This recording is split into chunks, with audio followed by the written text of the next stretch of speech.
Captain.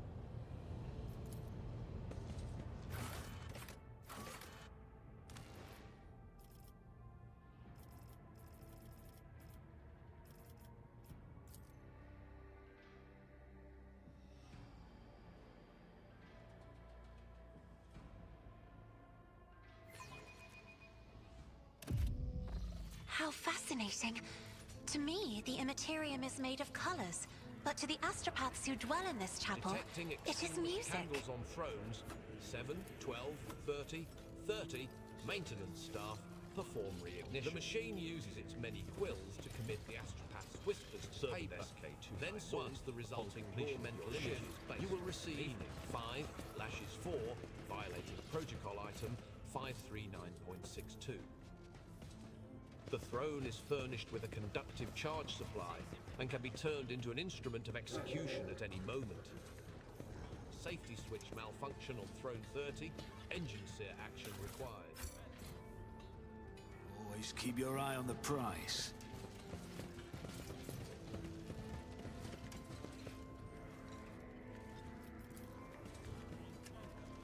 The machine uses its many quills to commit the astropath. Safe switch malfunction on throne, then sorts the resulting raw mental images based on the meaning. 62.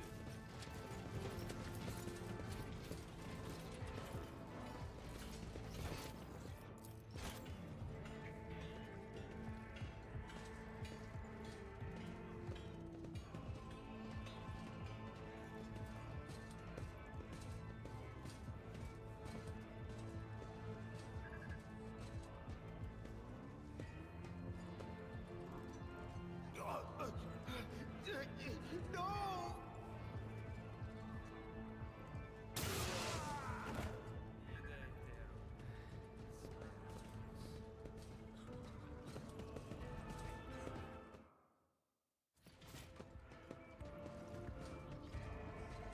Rise to the top, or get left in the dust.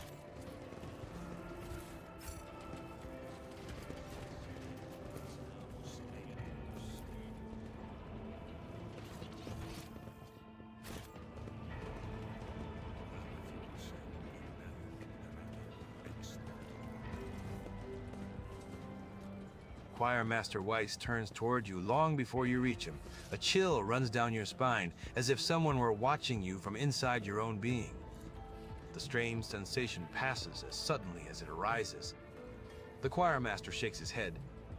I know why you are here, your lordship, and with all due respect, I am asking you to reconsider.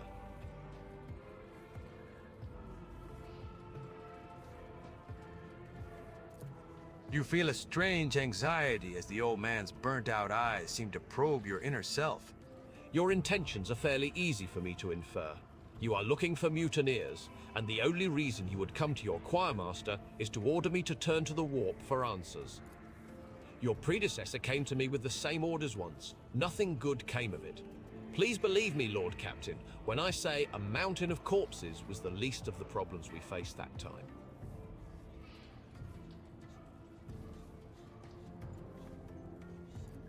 Many years ago, it was a time when Lady Theodora had become anxious. Perhaps the Lord Inquisitor's interest in her affairs adversely affected her, shall we say, trust in her own subjects. She was expecting a betrayal, and eventually her paranoia brought her to me. I performed the ritual, but the choir ceased to exist. I remember that day, Lord Captain. When we arrived at the chapel, there was blood and human remains everywhere. But that was the least of the terrifying things we saw there.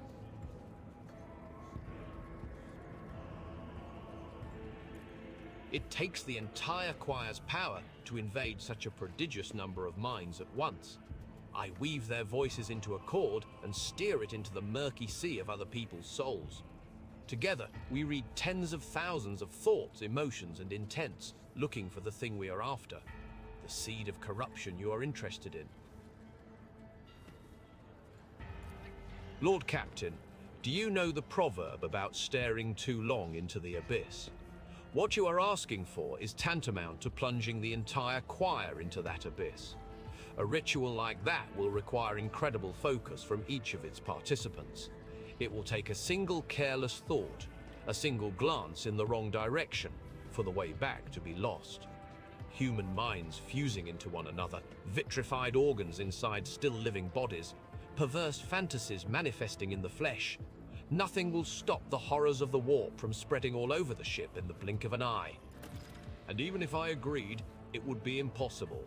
I would need a second powerful telepath as a defender to shield my mind. The last time, my best apprentice, Adeline, did that, but she is no longer with us. She was exceptionally talented, rivaling even myself. Now I know of only one Psyker in the entire Expanse who is her equal, but he is bound to the service of one of House Winterscale's planetary governors and thus unavailable to us, which makes your dangerous enterprise an impossibility. Worse than you can imagine, your lordship. It only took a fraction of a second lingering inside another mind for one of the astropaths to lose control of their own. The affliction spread down the chain like fire. No one was spared. The minds of my charges could not withstand the tension. Their consciousnesses were caught in a vortex of alien thoughts. The fortunate ones died at once. As for the rest, That is the harsh truth, your lordship. It must not be done.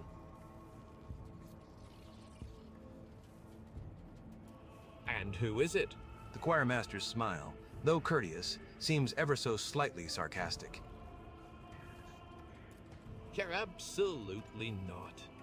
This is the first time you have ever heard the choirmaster raise his voice. She is a witch, an abomination.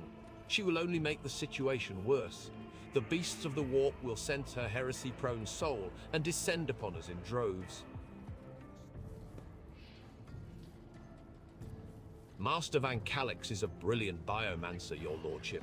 But, as far as I know, he is not particularly adept at telepathy or Psyker's protective rituals, is he?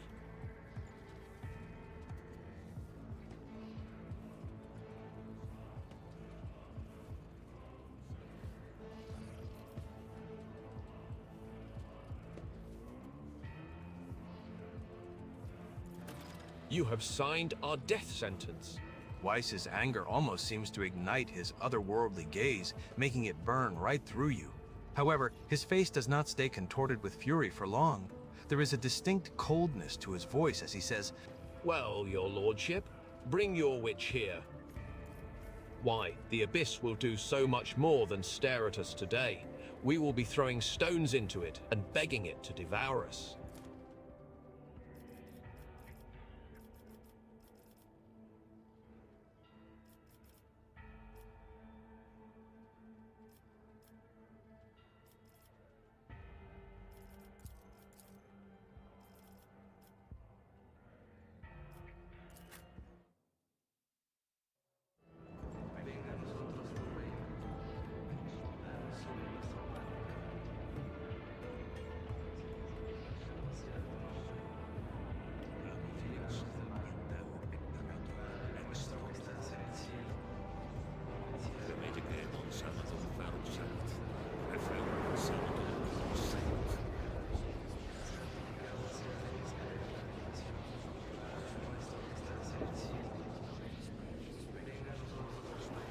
The temperature inside the chapel is dropping. Every breath turns into a cloud of vapor. The astropath's resonant voices blend together, following the pattern of the melody playing in the hall. Every now and then, muffled moans are heard coming from the thrones of the junior astropaths. The Immaterium is restless. Cassia's voice sounds stifled, as if she is fighting for air. The colors are darkening. No! They are beginning to boil. You hear an interloping voice in your head, like an echo of a distant echo. Your lordship, I sense strangeness, non-minds. They do not seem human-like. How strange. They are akin to insects, parasites. I cannot read them, and that is wrong. Look. A dark veil clouds your vision, only to be succeeded by a blinding light a moment later. The great whiteness is the ship with its multitude of minds, of which you are one. A shadow of utter nothingness winds its way across the blinding white. You hear the choirmaster's voice coming from a distance, but cannot make out a single word. Your gaze slides along an iridescent thread that has crossed the nothingness. Something shining is towering behind it, a golden giant frozen in place like a statue. A sudden jolt of fear distracts you from that image. Your thoughts turn back toward the nothingness and its kaleidoscope of absences. No color, no emotion, no thought. In its furthest depths, there is something crawling. Your resolve is firm, and your mind and soul unflinching. The nothingness has no power over you. Your eyes follow the thread toward the golden giant. It is not until you get close that you realize that the radiant image is a lie. The gilt flakes away, and the stately body is twisted out of shape as its limbs grow extra joints, mutilating the marvelous figure. A beastly fanged face with a repulsive worm-like tongue turns to you. Its eyes, burning with nothingness, penetrate your soul. Thoughts, secrets, wishes, goals. Nothing is spared as the abomination rummages inside you like a predator gutting its kill. The choir master's voice sounds inside your mind. I cannot see them. I cannot read their minds. I cannot see into their lair. I see only images, fragmented and sinister. Forgive me, Lord Captain, but we took this risk in vain.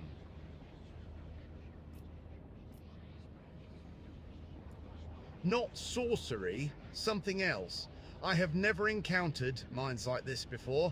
Something about them is wrong. Yes, Lord Captain, I will now. The nothingness cackles and croaks. I see you. It assumes a vague shape, a man shriveled by age and infirmity, his eyes alight with an alien purple flame. You have been looking for me. A blind man clad in green appears between you and the croaking nothingness, shielding you. What manner of abomination are you? I cannot sense you. You are not of the warp. What is your twisted nature? I cannot sense you either, but I know you. I heard you were going to seek me out. My ears are everywhere. I was ready. The age-worn voice is like a deep wail echoed by a throng of smaller voices. Civilizations and star clusters lie buried at the bottom of the being's pale eyes, which are aflame with hunger.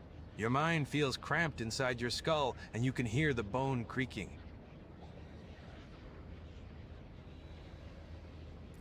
No, this is not my ritual. Panic rings in the choir master's voice inside your mind. This is his spell, an invasion of our minds. While I was seeking it with my power, it found us with its own, and I cannot stop it. I cannot force it out of our heads. I'm trying. If it can influence me, who are my prey?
Do not dare ask. I have read tomes of military tactics.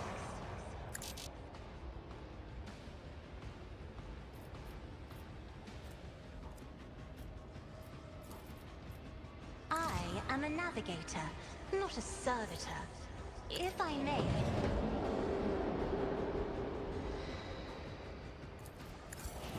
I know what is to come.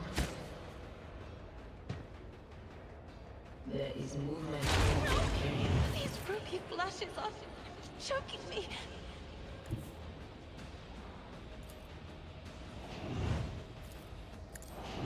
I'll see to it personally. It's as good as done. On it.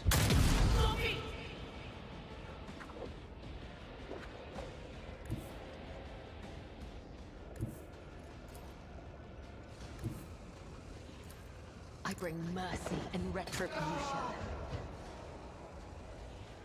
Caught by the web.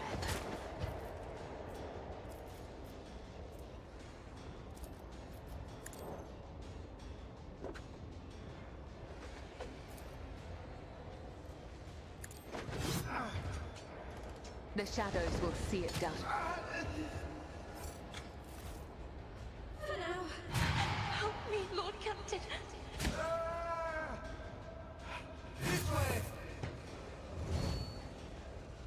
Don't touch me. Damage to bulk.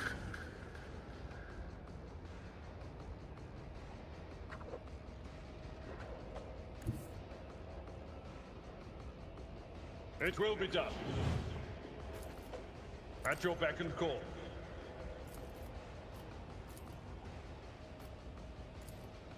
It will be done. A soldier would have been disciplined for such a performance.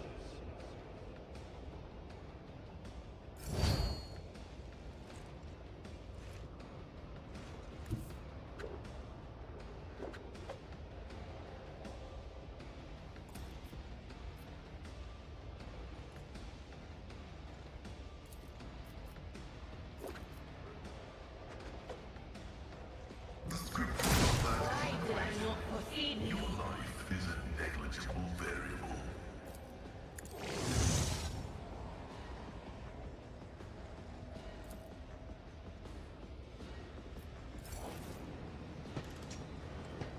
I'll do what it takes. Negligible. Quick! I can't stand it. Lists are failing. I can handle this. Your pain won't stop me.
Isn't this another third painted land?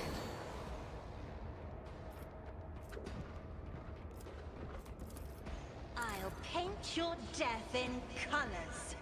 At your beck and call. I'd rather not. I've seen worse battles than this in my time.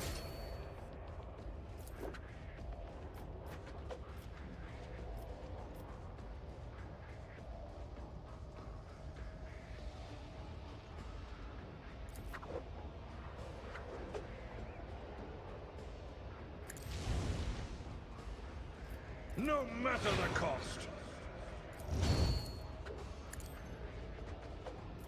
Indeed, I took care of this one. Pathetically sound. It will be done.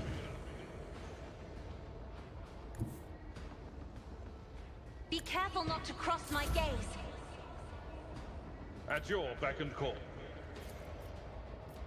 I will do my grey hair, sure hand. At your beck and call.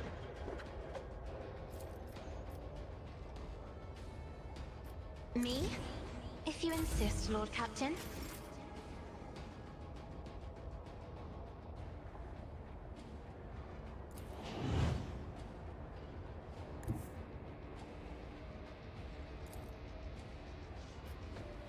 I don't need luck. I have strategy.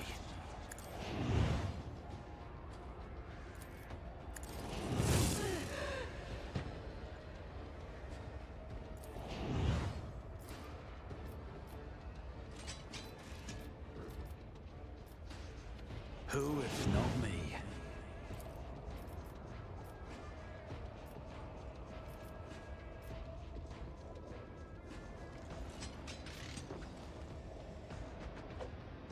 I'll see to it.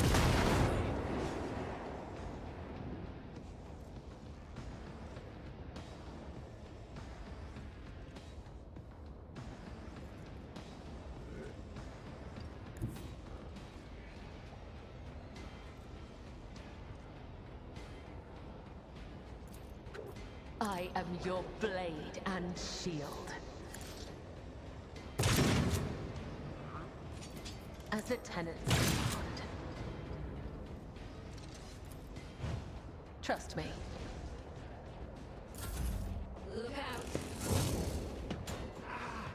Injury is not an excuse to shirk one's duty. Don't touch me!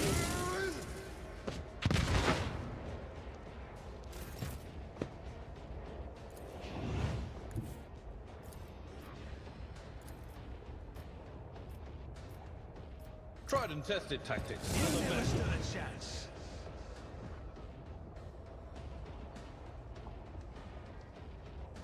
Victory is imminent.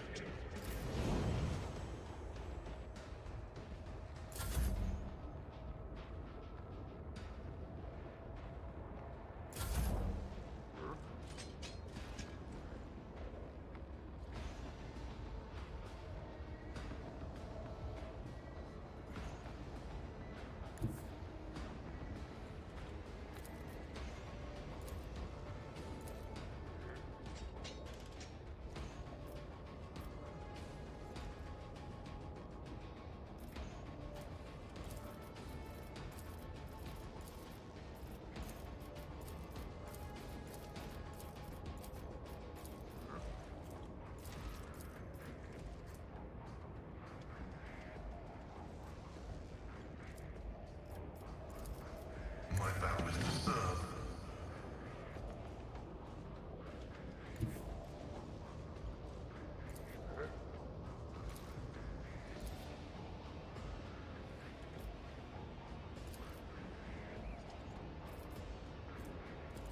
As the tactical imperative dictates.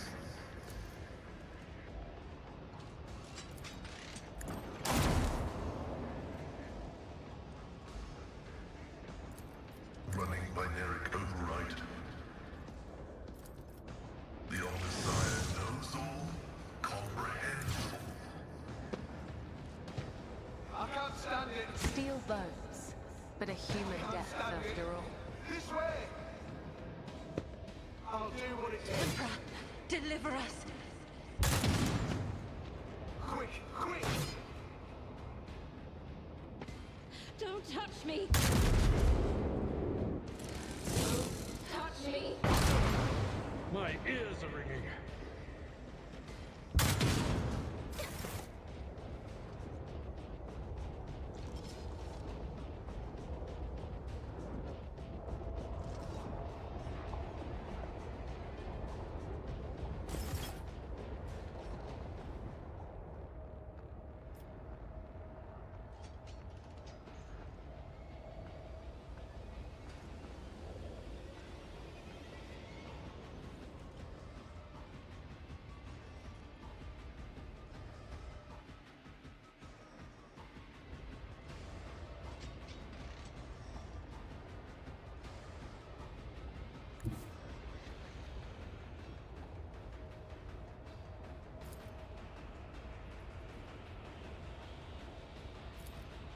Step aside. The navigator is coming.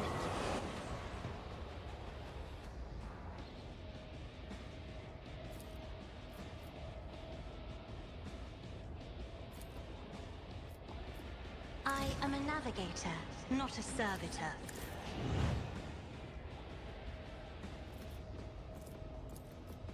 At your back, reduced to dust! What is this foreboding?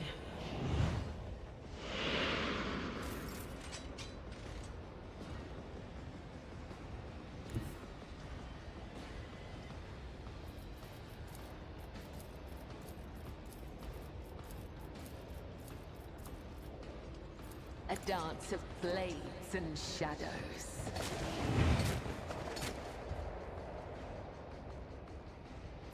As honor or my blade whispers your name.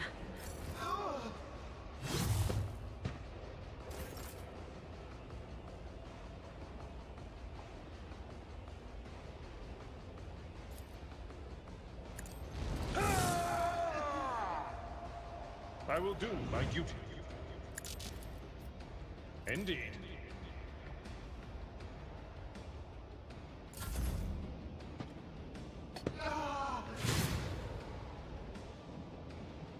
I can handle this. I can't stand it.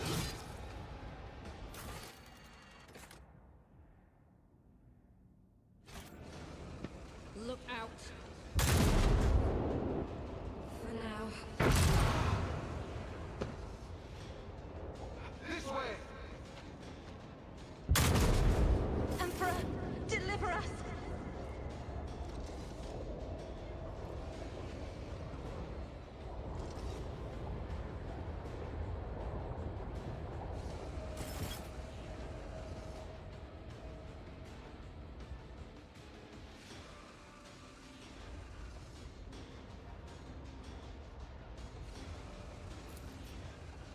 Me?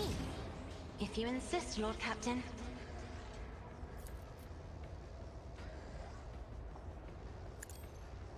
This is just... Face the navigator's might!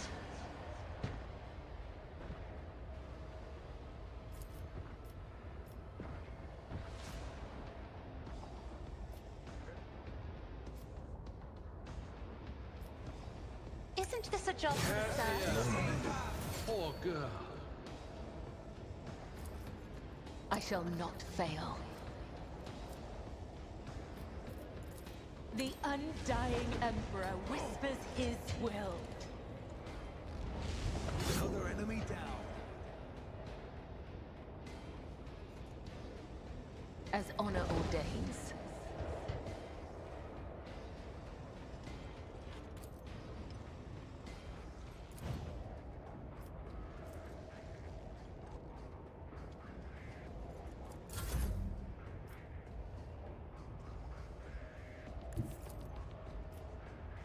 My place is at the fore.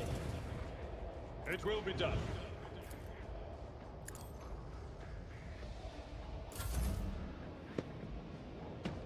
I'll do what it takes.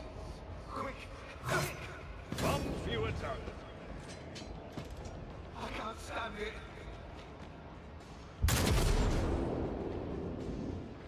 Emperor, protect me! Feel nothing. Fear nothing.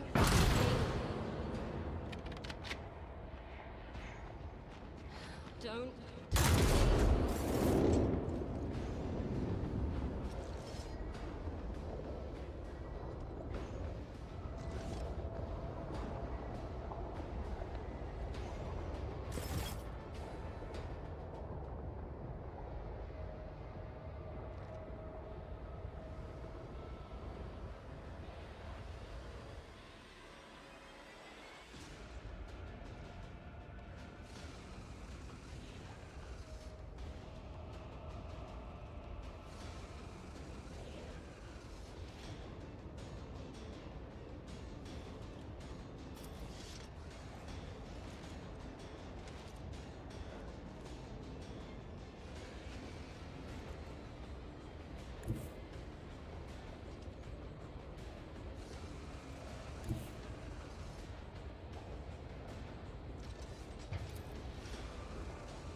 Death comes in silence.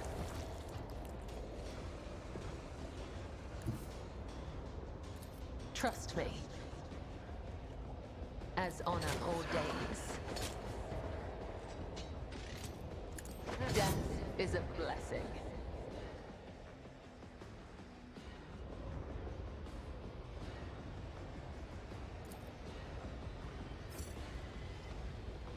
Trust me.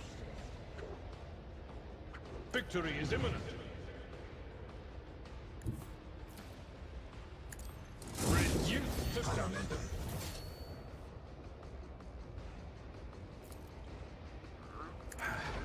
The healing is much appreciated.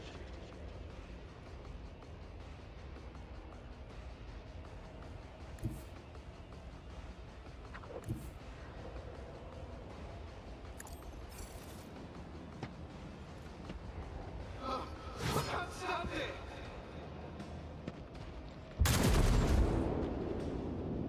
I can handle this. Mercy for heretics!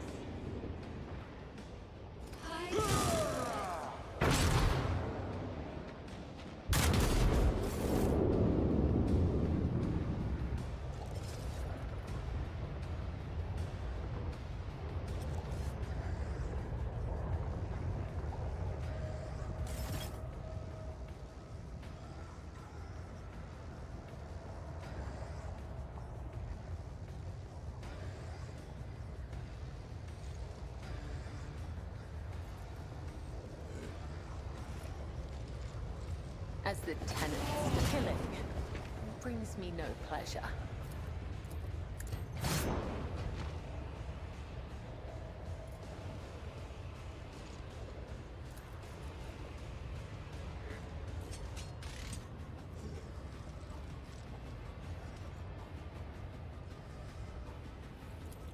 I would that I could.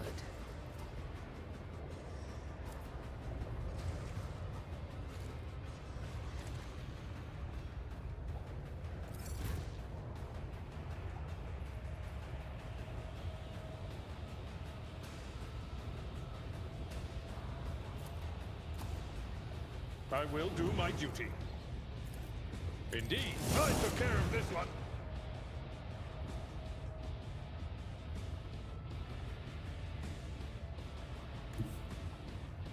It will be done. Look out.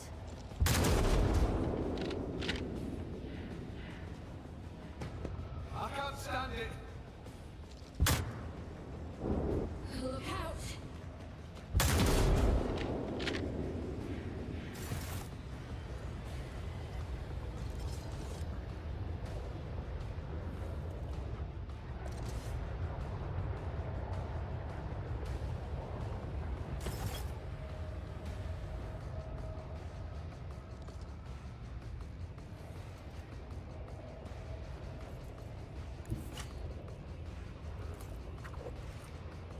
I cannot serve you in this way.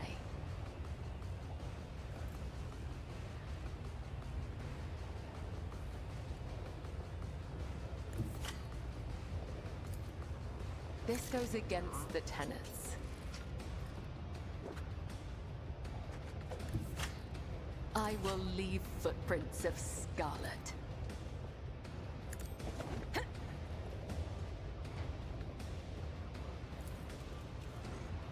Trust me.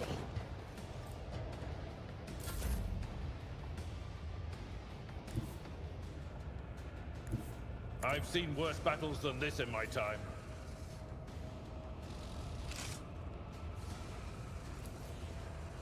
Victory!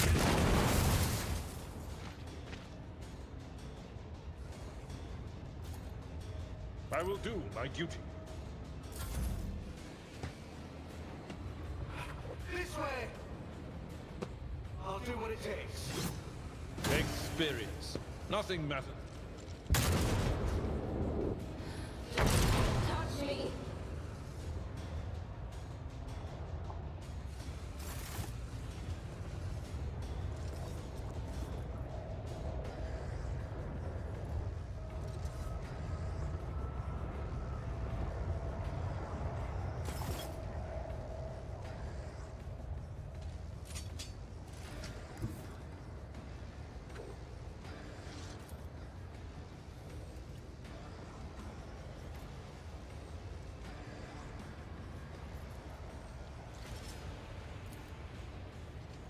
I bring mercy and retribution.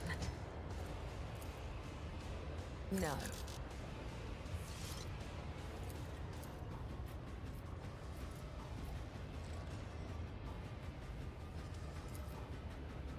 I would that I could.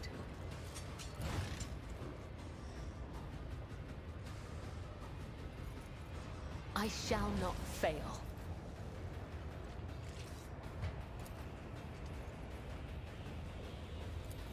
I cannot serve you in this way.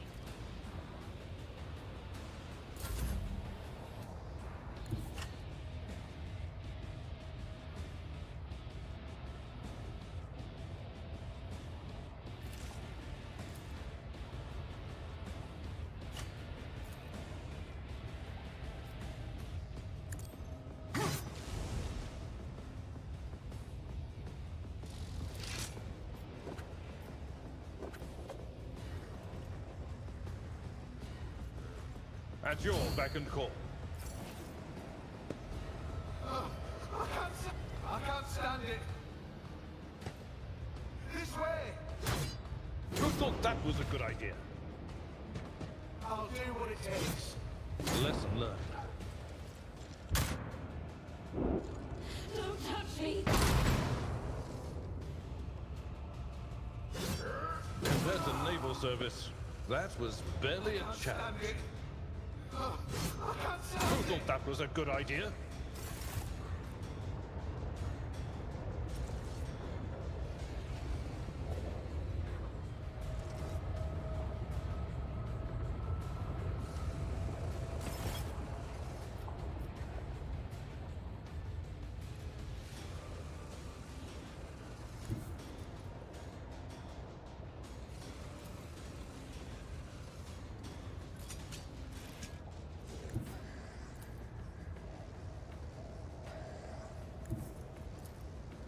This goes against the tenets. I would that I could.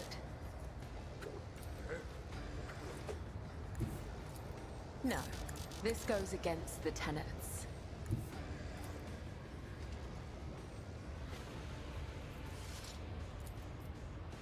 I cannot serve you in this way.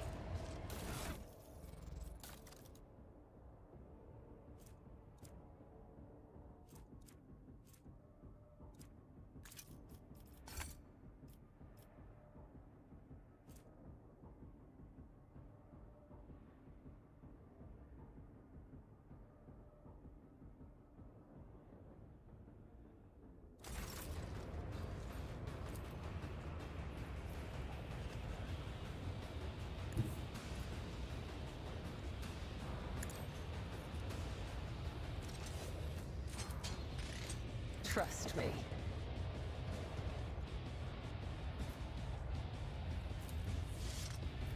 I would that I could. As honor orders.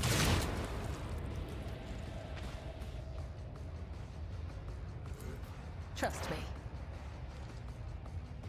As honor ordains.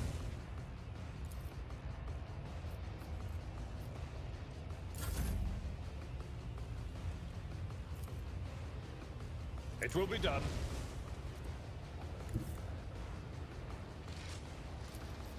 Indeed.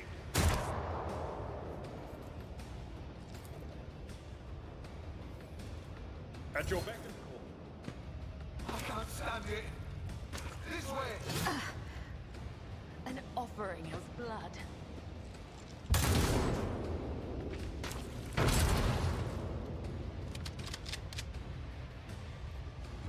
I'll do what it takes. Quick. There is only death. Yours or mine. I can't stand it. Aim for the heart next time.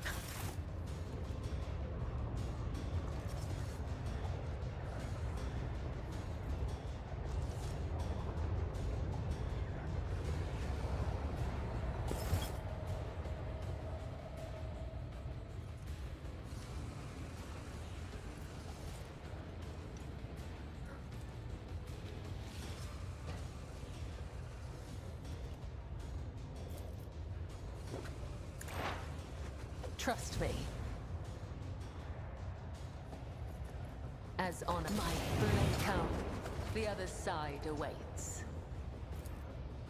I shall not fail.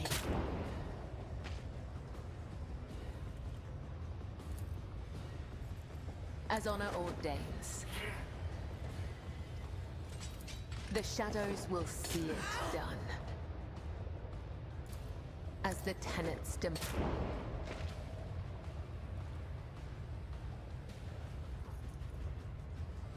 As honor ordains.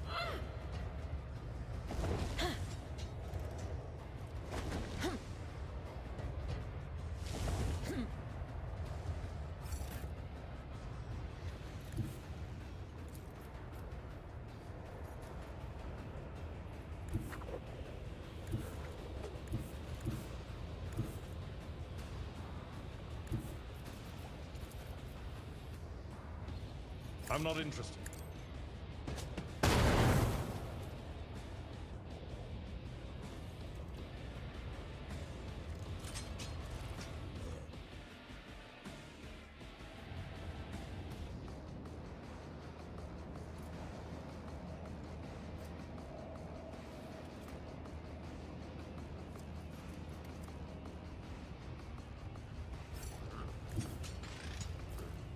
Victory is imminent.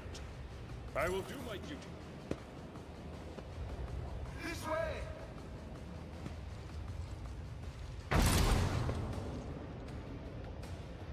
I'll do what it takes. Quick, quick! I feel can't nothing. stand it. Fear nothing. Can't stand it. I can't stand it.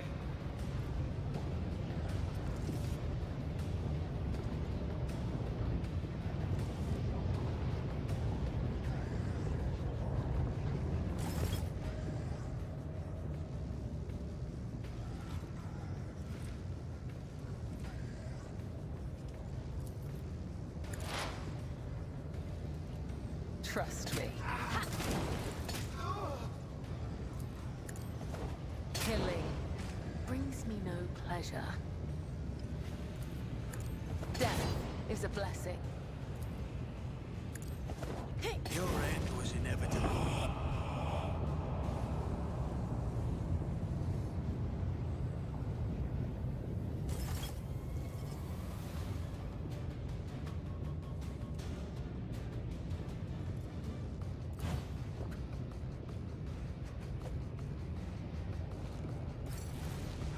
This way!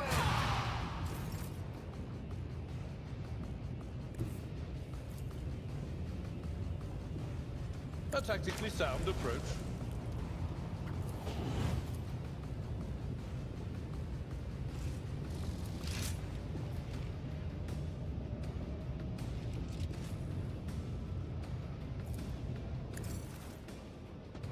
I'll do what it takes. Quick, quick! I can't stand it. I can't stand it. I can't stand it. This way!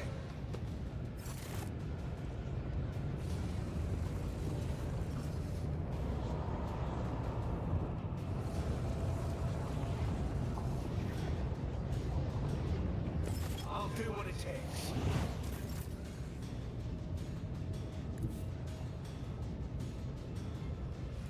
I shall not fail.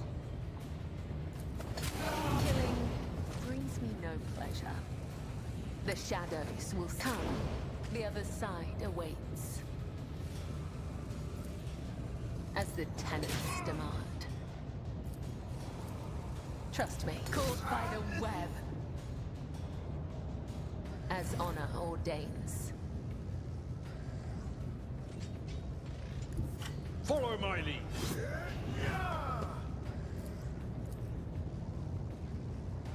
At your beck and an exemplary strike.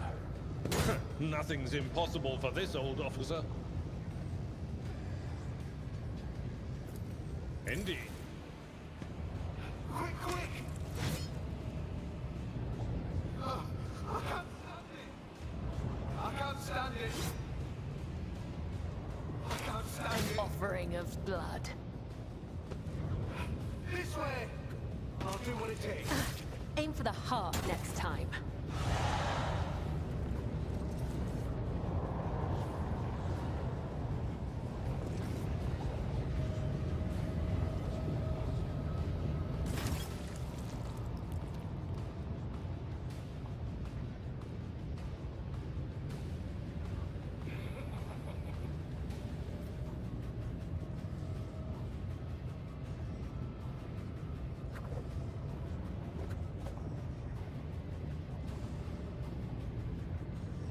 I shall not fail.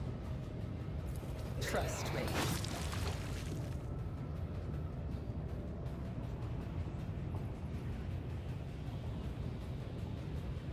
The shadows will see it done.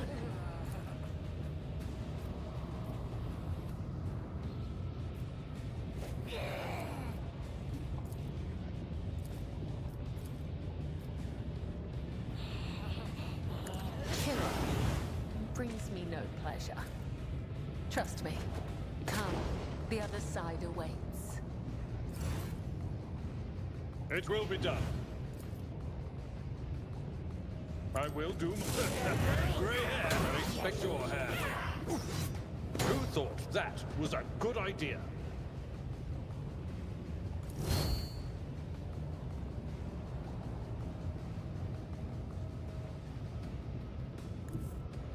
Tried and tested tactics are the best ones. Quick, quick! Just a minor setback. I can't stand A it! soldier would have been disciplined for such a performance. I can't stand this way! I'll do what it takes. Experience. Nothing matters more. Quick, quick! Who thought that was a good idea?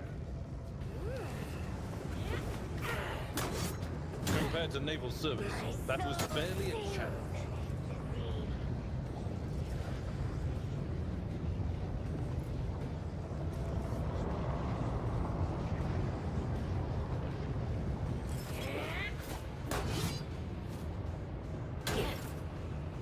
To the brink of agony. At your beck and call.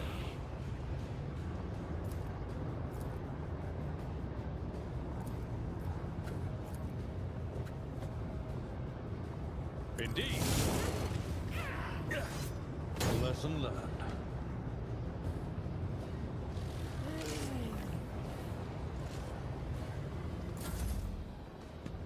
I can't stand it! I can't stand it! Unexpected result.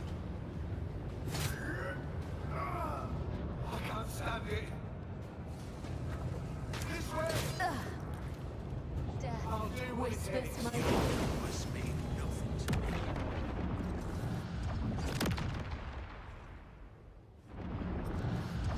The choir master awakens with a sharp breath. Lord Captain, we are still alive. The God Emperor has protected us this time, but curses, did I not warn you? The old man shakes his head dolefully. His pale fingers are clutching the aquila adorning his belt. A moment of silence, then words of prayer stream from his lips in a monotone, like a quiet lament, a dirge for the departed, a bitter confession. When he continues speaking, his voice is full of strength. Yet we escaped disaster. The warp did not take our souls, and there are far fewer casualties this time. And we were doubly fortunate, given the vulnerability revealed in Mistress Class's soul. We nearly became the latest chilling legend of the Coronis Expanse, the ghostly vessel in whose groaning bays roam unquiet souls.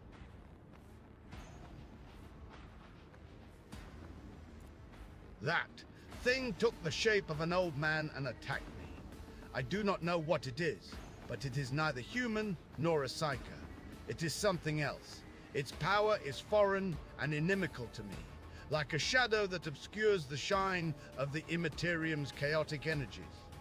I was unable to read the abomination's thoughts, and it seemed to find me no less strange than how strange it was to me. Thus, it attacked, for any strangeness is a threat. It had clearly been warned that we would be performing a dangerous ritual, that we would be vulnerable, so it sought to sabotage us by attacking my mind. and my mind almost got us all killed.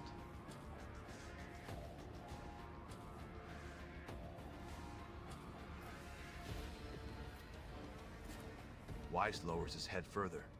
The insidious spawn thrive on confounding one's reason. They don the faces of those I once held dear, my apprentices, all of whom perished the previous time I performed this ritual. They have haunted me ever since, in my dreams, in the warp, everywhere. The Immaterium abominations who devoured their souls have been tormenting me with shame and regret, and now they have come for my sanity as well. When the choir master speaks of his fallen students, there is lingering pain in his voice. His words reflect more than just a terrible memory. They are heavy with the bitterness of personal loss or of guilt that eats away at the soul.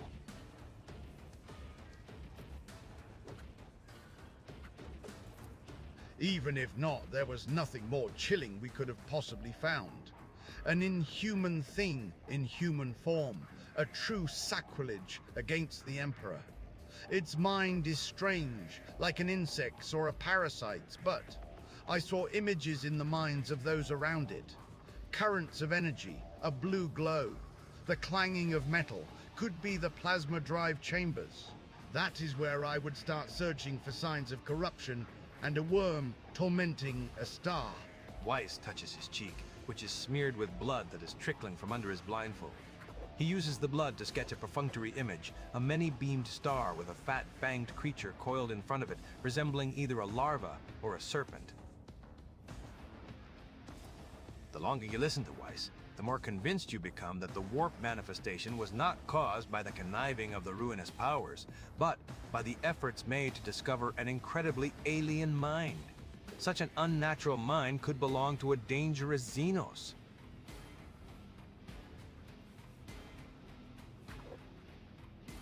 No. It could be the emblem of some cult on this ship, but I seldom leave the chapel and have never come across it before.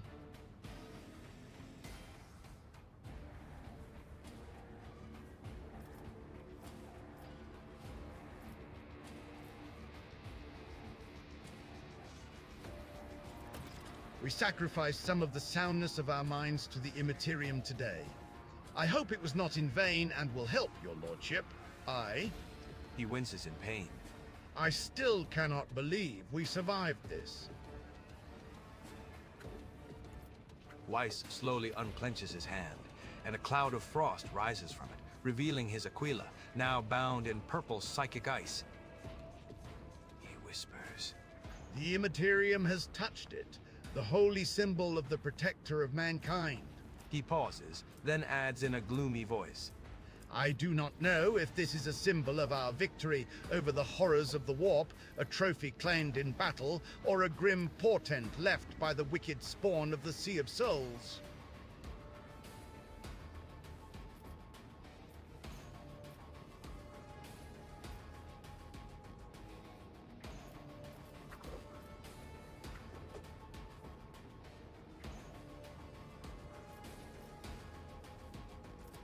Nothing can shake your lordship's spirit. May this Aquila bring you good fortune. I will have a new one delivered to me immediately. He looks at the Aquila with sorrow. If only everything that the Immaterium takes from us was so easy to replace.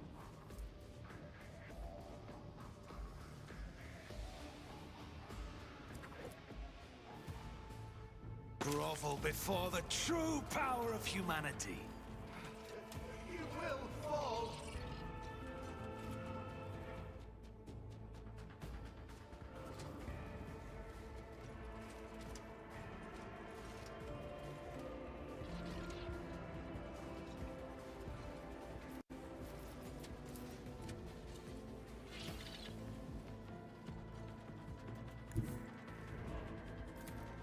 Battlefields are always drowned in scarlet.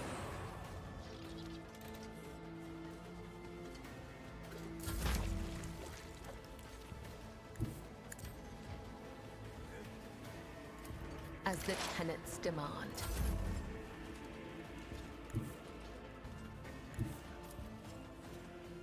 I've seen worse battles than this in my time. It will be done. Reduced to dust! Sometimes you consult the appropriate treatise on Tactica Imperialis and weigh every step. Sometimes, though, you just fire your biggest cannon I and always save keep my the day. options open.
light from the Infernus Master's low stick reveals his surprised but amiable expression. Heinrich's lip is split, and a fresh bruise is blossoming on his cheekbone. Lord Captain, didn't expect to see you in this compartment. Are you out on a stroll, taking in the sights of your domain? The blue glow of plasma is especially striking at this time of the watch. You're the most mawkish Infernus I've ever met, Master Montag. A burly man in coveralls furrows his bushy eyebrows. His sparse hair stands on end. Your Lordship, welcome. I'm Shift Foreman Nijay, in charge of this section. If you need anything, I'm here to help. We are proud of our chambers. Power feeds the ship's main engine from here. There are other drives on the ship, but ours is the mightiest. That's to say, we do important work. Working with plasma is dangerous, but we have a good crew and not too many incidents. The esteemed tech priests are satisfied with us. The machine spirits are all working as they should. The Inferni don't complain about us either. We fix cracks in the reactor vessel on time, and we fix leaks.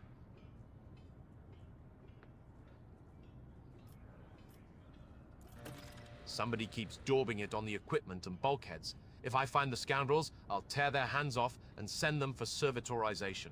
The shift foreman frowns. Is it some kind of sedition? I didn't know. If you see one of these, let me know. We'll try to find these artists. Heinrich rolls his low stick back and forth, thinking. I've also seen it on some bulkheads, crates, doors. I just assumed it was the mark of some small clan. Many voidsmen mark their workplaces with family symbols.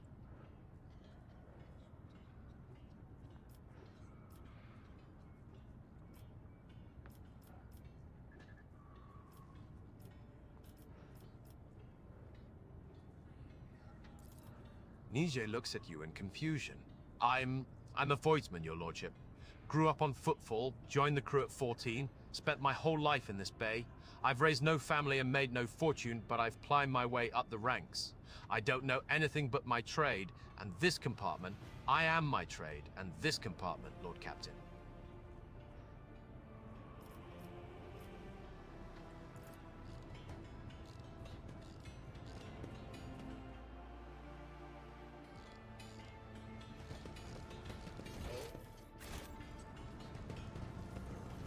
I am 37 violations of the Catechism of Maintenance and Operation here. Initializing enumeration. 1.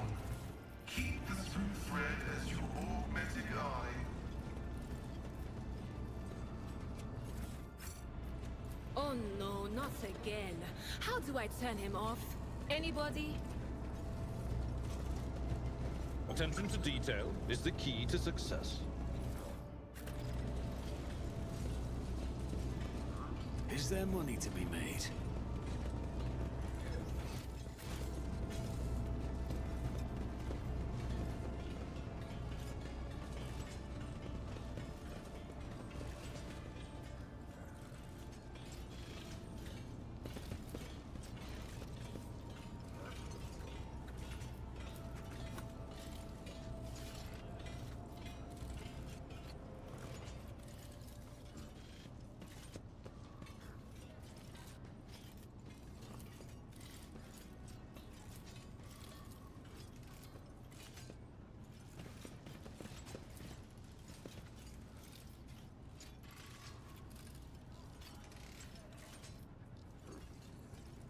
Keep your wits about you.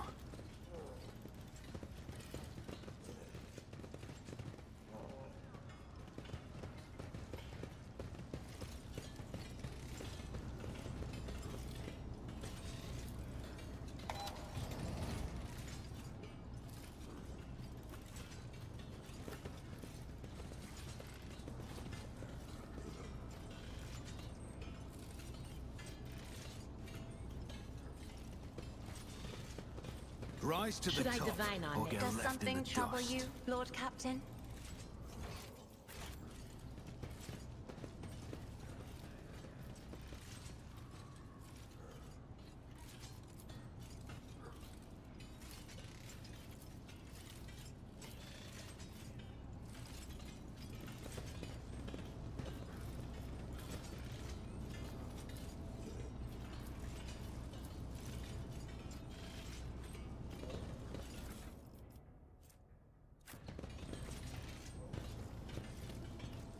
Nije bows deferentially. Da! How goes the search, your lordship? What is that? Nije's thick eyebrows knit together angrily, and you almost think you see a power charge jolt across them. We've got smugglers on the loose. Who else would be hiding these strange messages? I'll have them all drawn and quartered on the turbine, I will. Now, I'd like to find out what they're smuggling. Mind if I take a look? Heinrich takes the note, careful not to let any ash fall on it. Need more. More what? Whoever wrote it, they didn't want anyone who wasn't in the know to understand. Using caches to exchange messages is a good way to keep things hidden from the enforcers. It's how some workers procure intoxicants and other items they're not supposed to have. There has to be another cache somewhere nearby. You never use the same one for both the transfer and the correspondence. Too risky. He gives you a look and shrugs. What? I've never engaged in such business, I swear. I've just heard how it's done.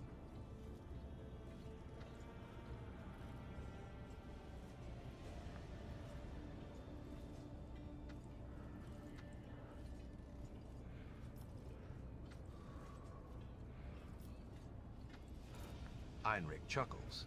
I think you found someone's secret stash. What was it? A moldy Nutribar? A few thrones?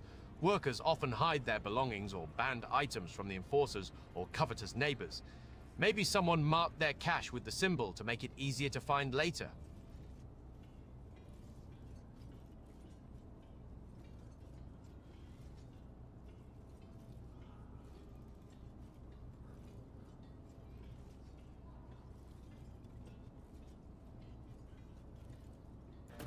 That's just what we need. More secret stashes. I hope there was nothing forbidden in it. Forgive me, your lordship, but Voidsmen are simple folk.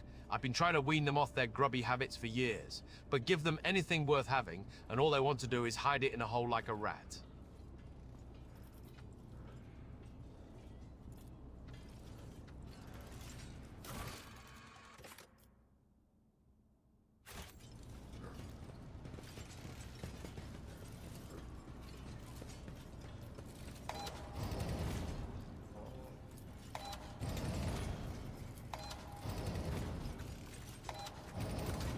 No dawdle.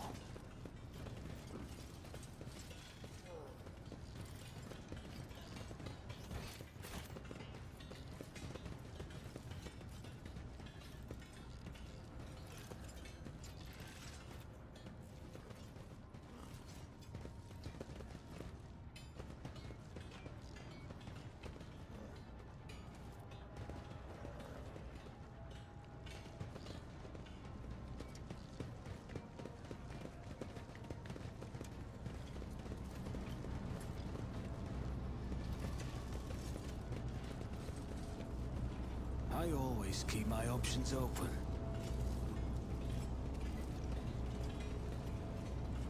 My Auspex has detected something.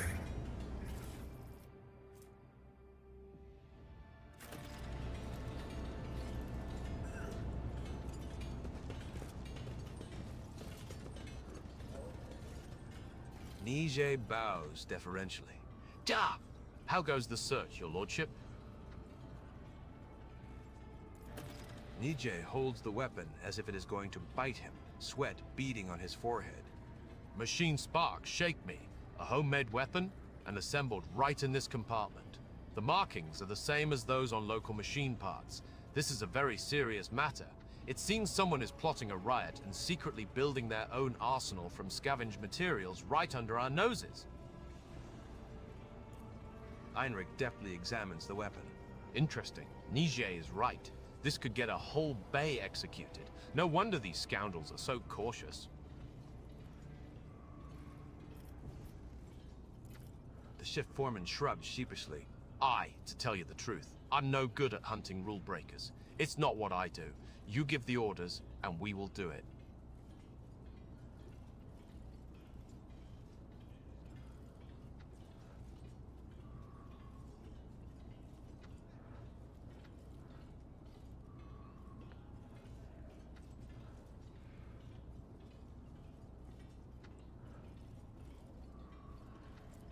The shift foreman's thick fingers drum thoughtfully on his tool belt. If these guys are smart, they'll spot the enforcers near the cache and stay out of sight. And your lordship would be spotted even quicker.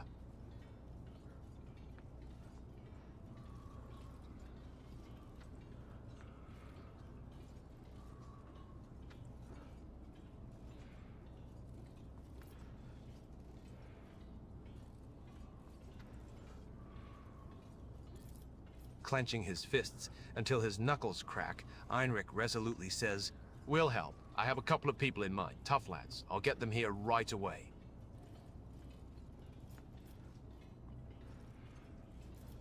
The shift foreman's voice grows quieter. "I just wish I knew who to trust with it. Our villain could be anyone from the Bay Crew.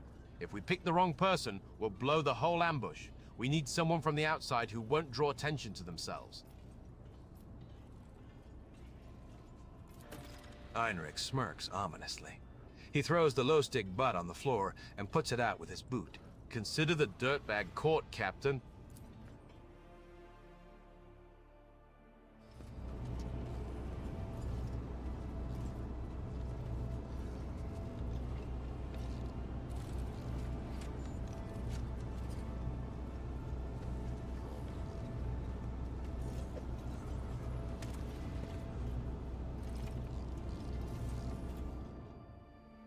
The man kneeling before you has an ungainly build, a stubborn jaw, and a heavy gaze. He looks no different from any other worker in this compartment, except for the tattoo on his forearm, its design resembling a worm devouring a star. One of the Infernus workers is holding the Weber taken from the prisoner, exactly like the one that was in the cache. The Master-at-Arms regards the Infernus sternly. "The weapon. Hand it over. What you saw, keep it to yourself." She forces out the words through clenched teeth. "Your cooperation with the enforcers will be noted."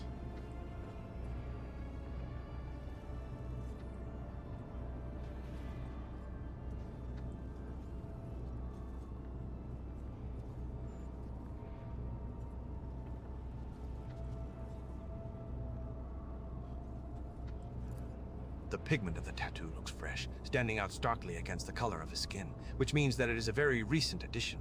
You look closely and you notice a pair of scars at the base of his neck, suspiciously reminiscent of an almost healed bite. Shauf Galai, servant of the Blessed Lathe Beta Diligence. Low-ranking worker, easily replaceable. No apparent signs of mutation.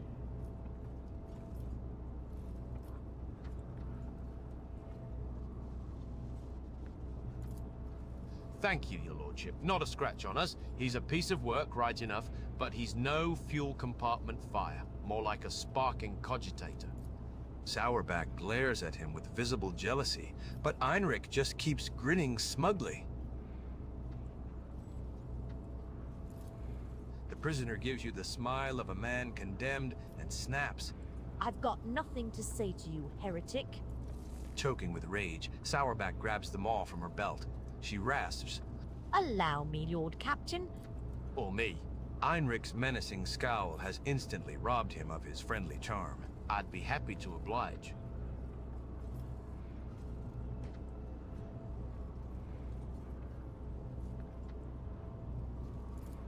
The man laughs with contempt, then starts chanting. Tempting are the promises of heretics, but barren as the darkness-cursed void in which they bury the souls of those who trust them. Cassia whispers in mesmerized horror. His soul is pale, almost colorless, but alien hues have seeped into it. Unthinkable and insane, and they came from without.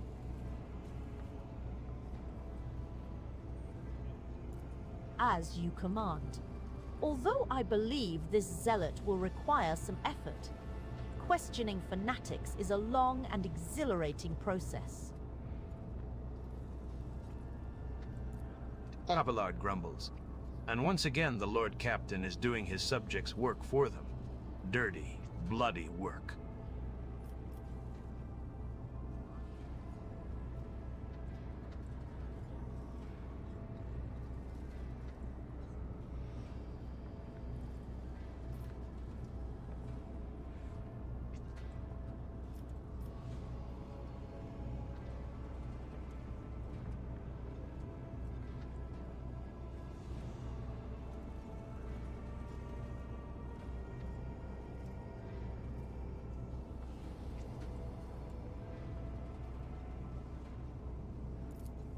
The chemical concoction burns the man's mind from within. His muscles twitch, tensed to the point of his sinew cracking. A torrent of nightmares born from his subconscious assaults his brain, but he cannot even scream. He moans, choking on his own saliva. The man whimpers incoherently but grits his teeth. Your song, I hear it. I won't break. Sourback smiles longingly. Not much longer, your lordship.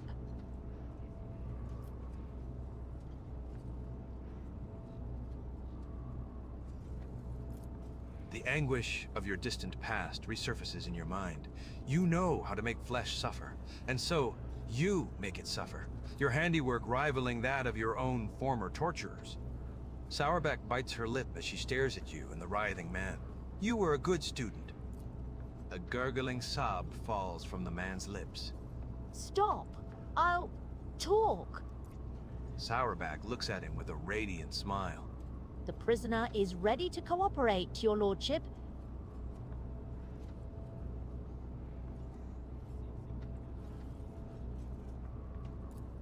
The cult of the Ravenous Star, the true believers, the righteous, the purest congregation, they who hear the songs of his angel.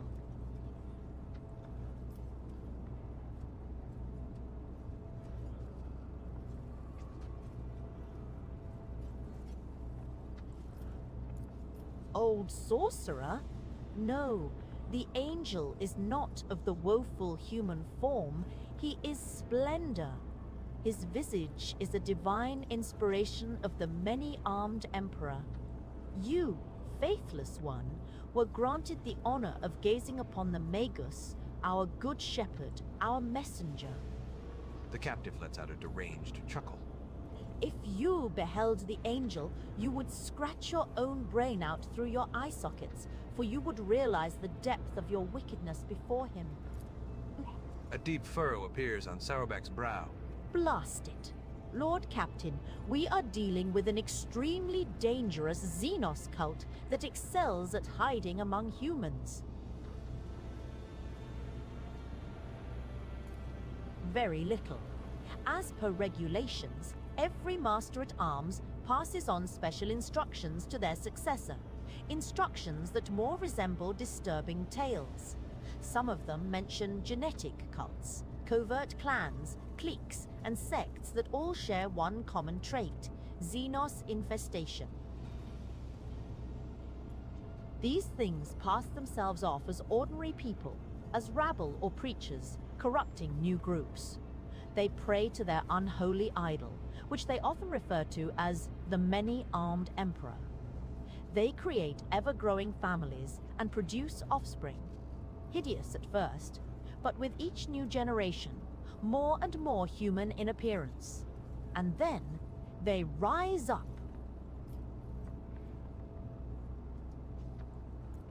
In lieu of answering, Sourback nods grimly, lost in troubling thoughts.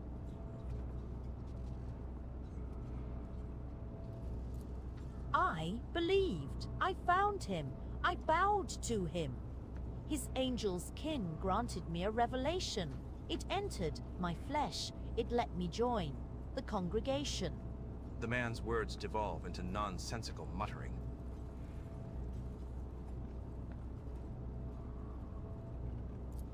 Death, yours, son, use. Even broken, he musters a spiteful sneer. Fake captain. The faithful are already aiming for your heart.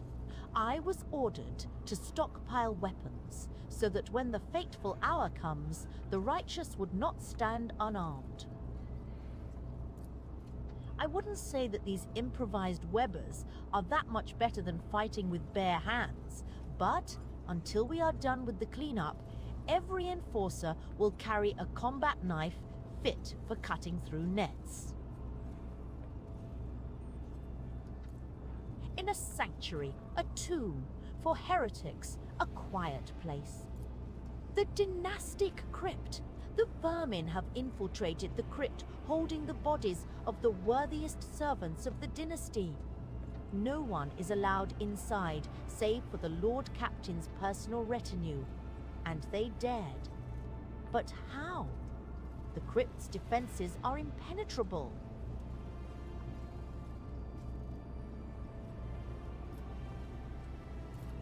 Yes, your lordship. We must attack now, while we still have the element of surprise. I will lead the strike force, but I will require your presence and Confessor Adalbert's help. Fierce machine spirits guard the dead. They won't let an armed troop pass without a direct command from the rogue trader and the ring of the ship's confessor. I will meet you at the doors. Casting a glance at the prisoner, whispering incoherently under his breath, Sourback adds offhandedly, And this vile scum, with your permission, I'll throw out of the airlock.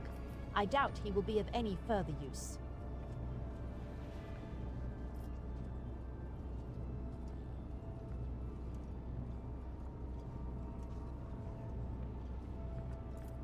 It will be done, your lordship. Always keep your eye on the price.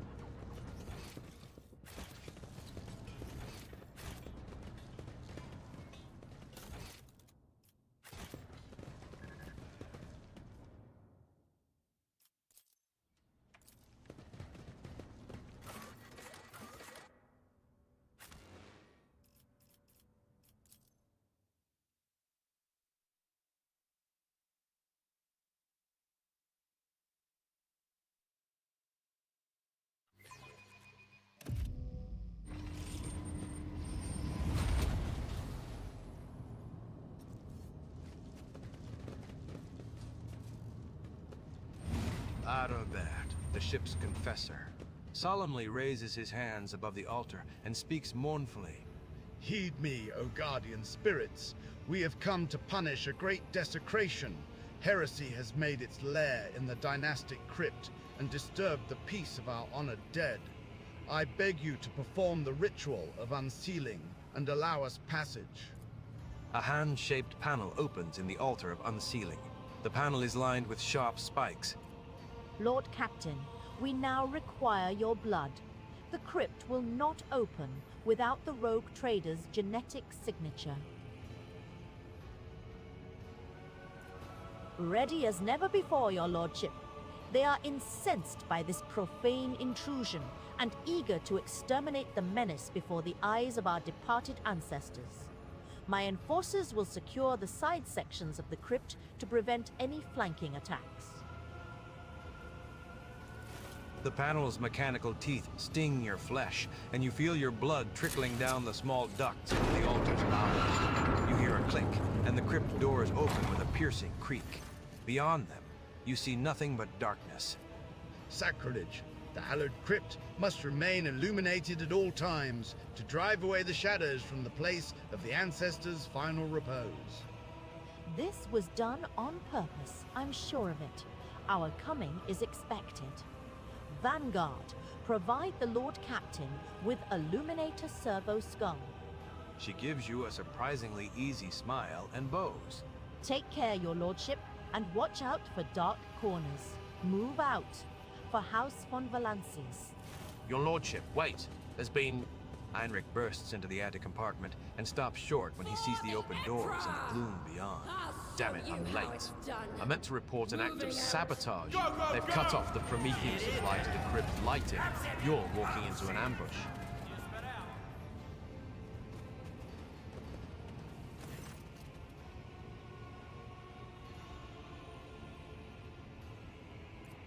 They covered their tracks well, but I was worried about your safety.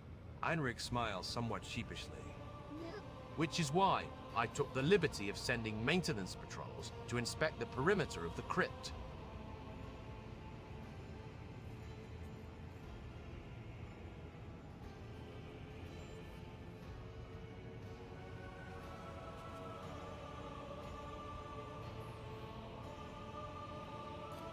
I fear we might be underestimating the enemy. The enforcers have already done it once.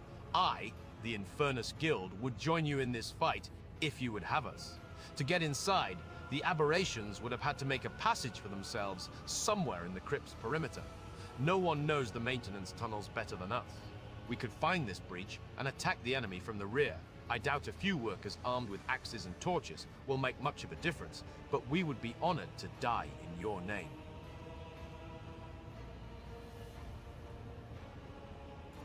As you command, please be careful, your lordship. The Infernus Master and his people leave the hall. The doors of the crypt are open.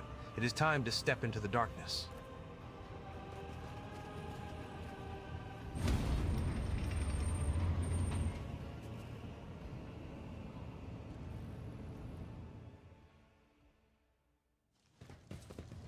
Keep your wits about you.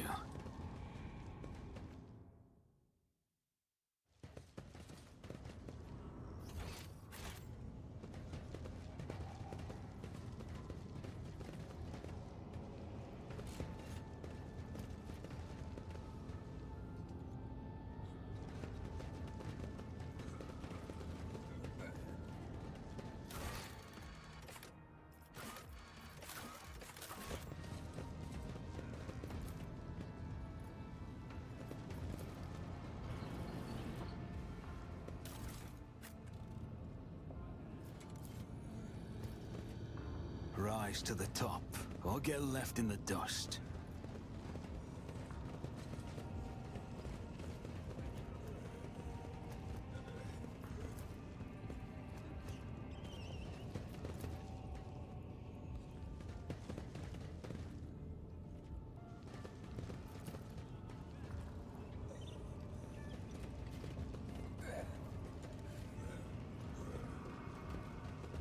These bones of the dead should be serving the living. They could be used in rites or divinations, or as amulets. Why are they here, gathering dust and concealed from people's eyes? This statement is true. The remains could be usefully processed into corpse sludge, and the premises refitted to house the vessel's systems.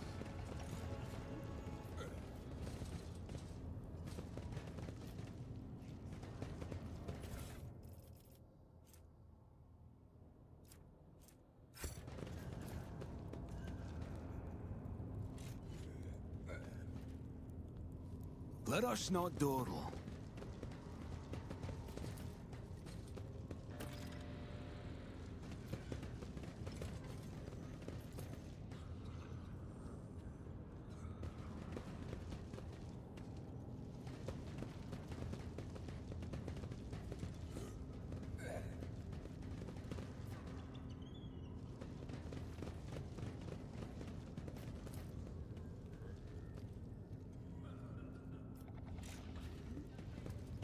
Is there money to be made?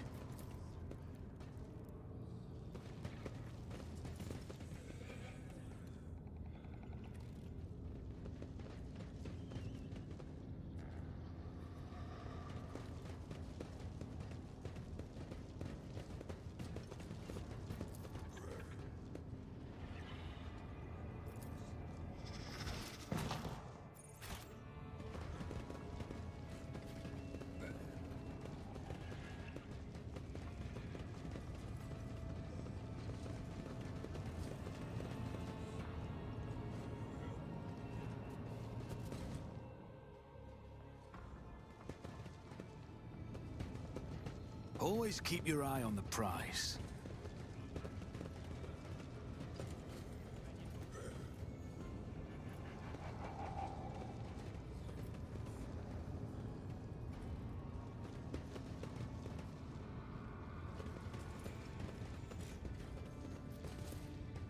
Operation successful.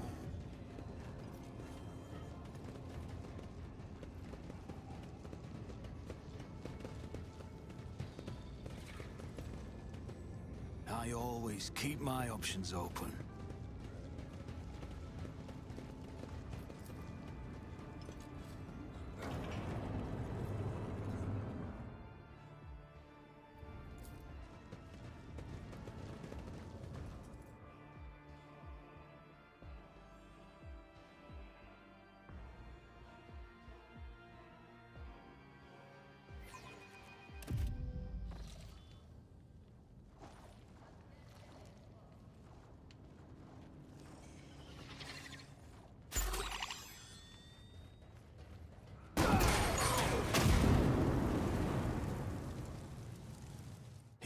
find us no right to exist.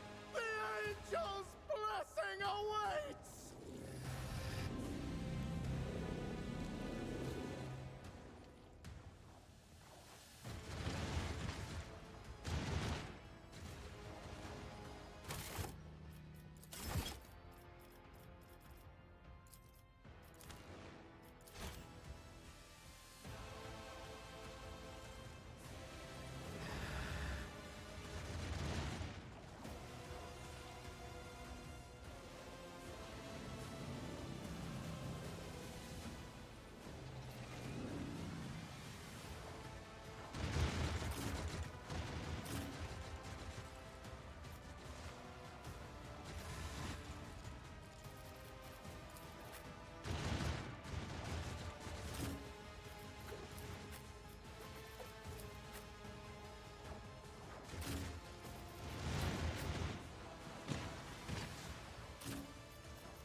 Me?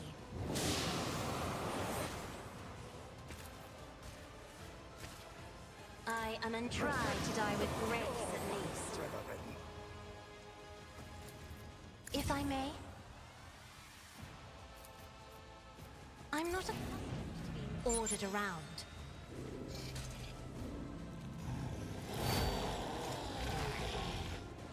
The true Duty go hand in hand.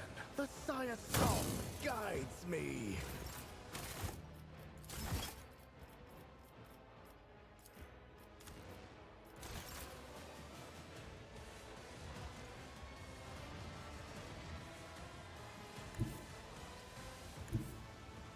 Let's make some opportunities. I'll make it happen.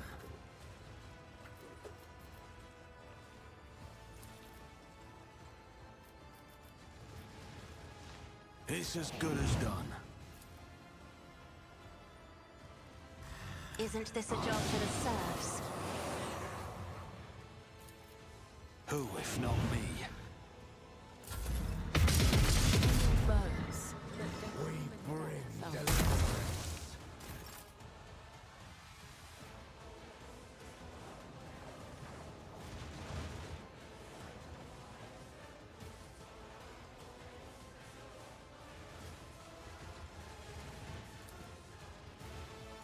I shall not fail. Death is a blessing. Of ascension awaits! Killing brings me no pleasure. The shadows will see it done.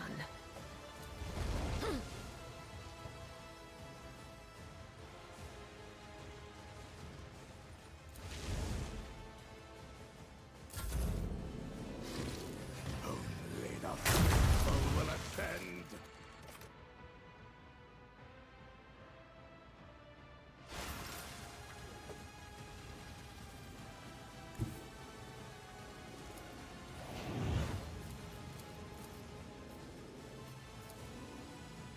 Victory! I took care of this one!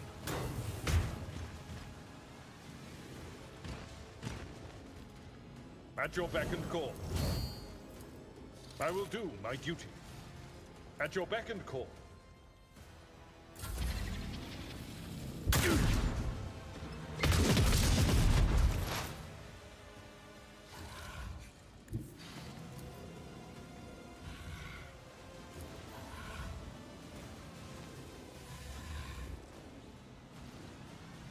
They who discern the future on the battlefield.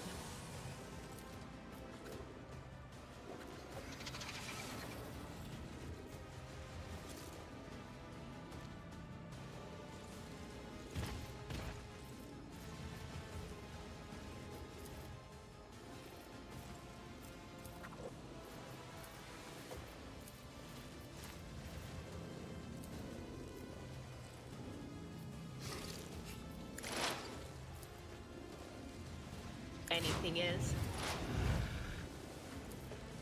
On it. The angel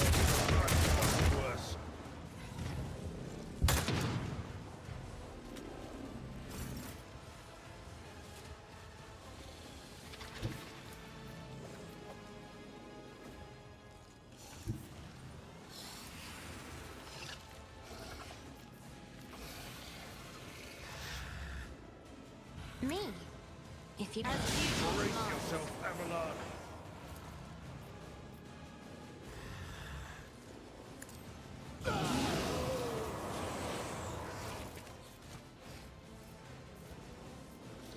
I am a navigator, not a servitor. Me. If you insist, Lord Captain.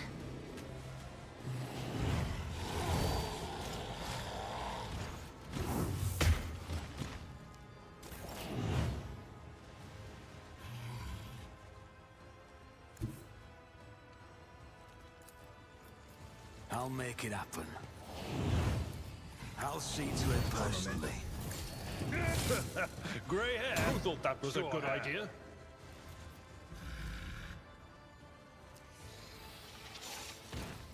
On it.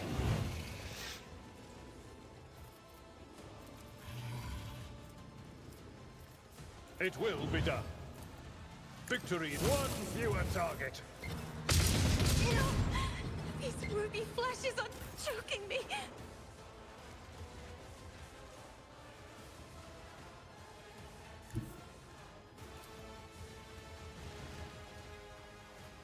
I am your blade and shield. Trust me. Death is a blessing.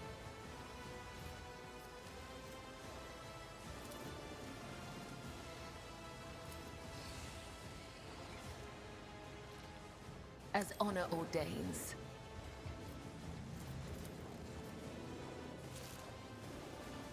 None.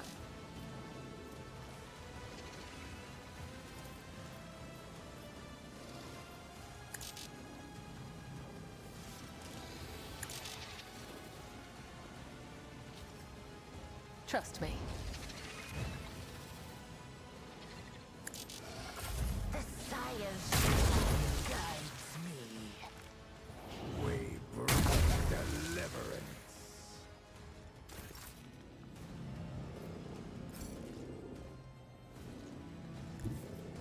Nothing's impossible for this old officer.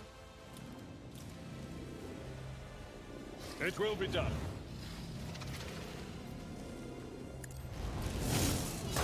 Compared to naval service, that was barely a challenge.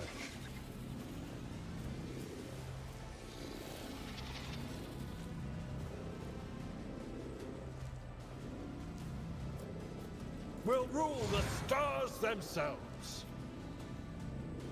I will do target well struck. It will. Indeed. Someone else can do this. It will be done.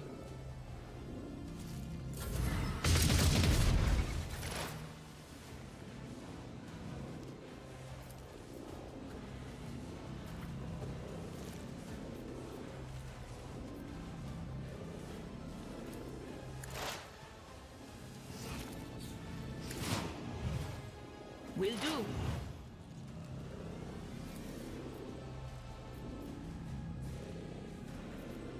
Anything else?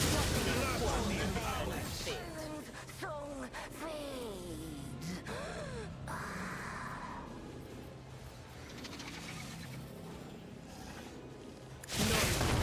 In the veil.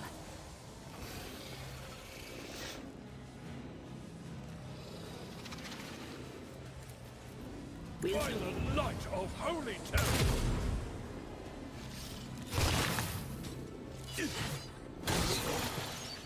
The true worshippers will inherit all.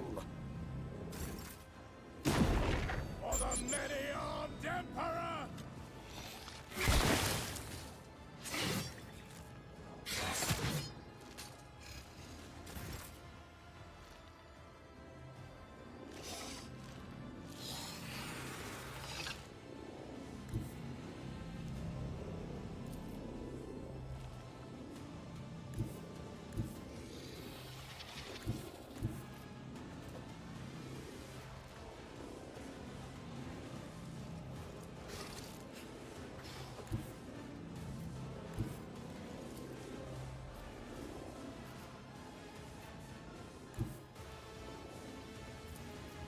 Don't let your guard down.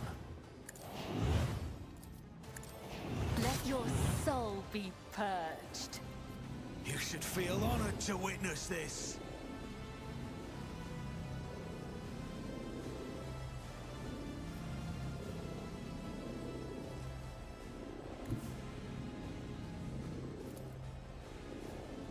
Victory is imminent.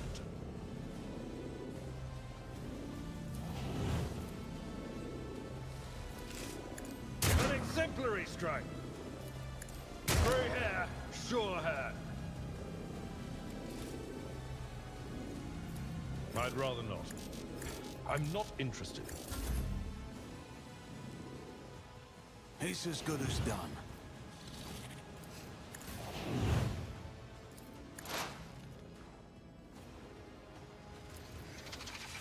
As a tenant,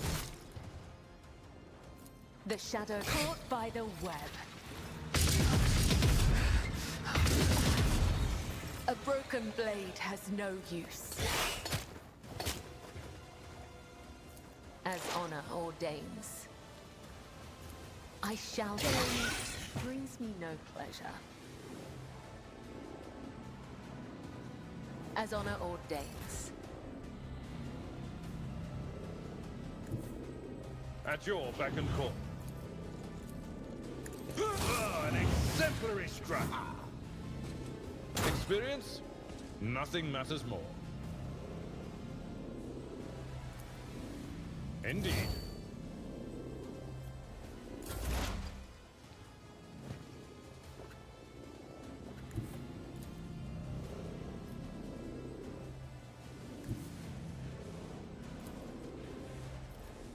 Cover me!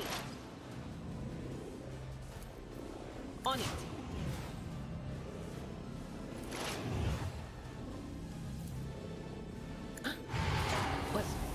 Was that you? Or...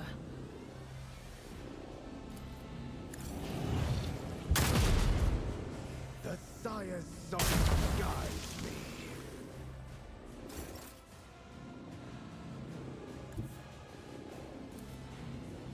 I have read tomes of military tactics. I'm not another foe painted black.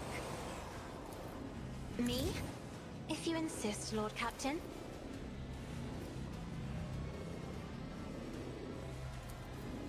If I may.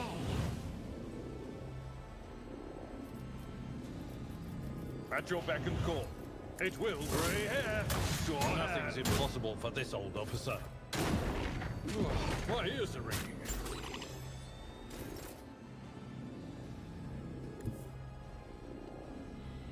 I'll make it happen.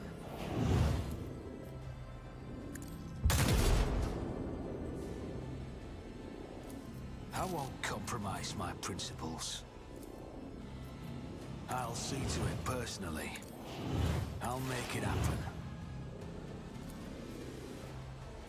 Farewell.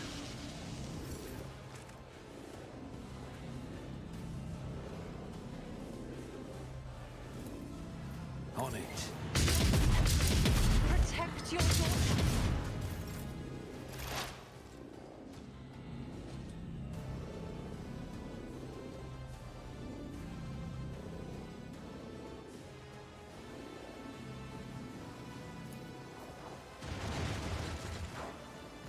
Anything else? What, of course.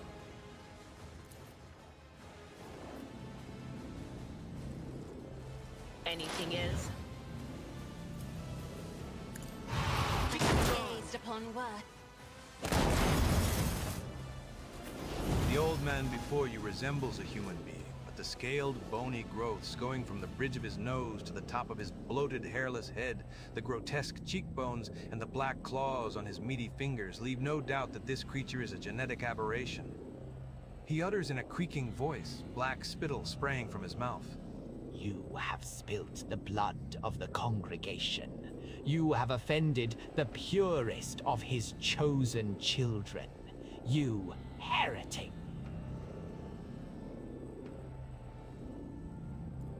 The creature's last word elicits a nervous laugh from the nearby enforcers.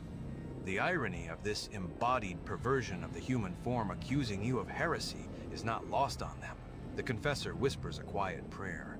The Master-at-Arms is watching the old man's every move, her lips twisted in contempt.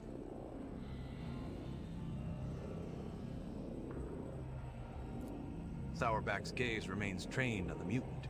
You notice deep wounds on her chest and shoulder, but she shows no signs of acknowledging their existence. Strike forces have cleared the side sections of mutants. The freaks fought like madmen, but they could not match the skill of the Bomberlancius enforcers. Once victory was secured, our pursuit units made sure that none would escape. Our flamer squads are in the process of purging the crypt. All degenerates confirmed dead.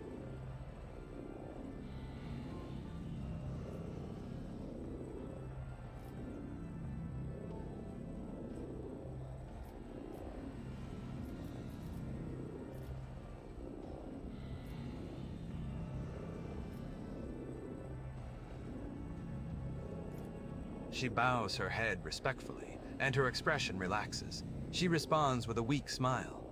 Thank you for restoring our honor, Lord Captain.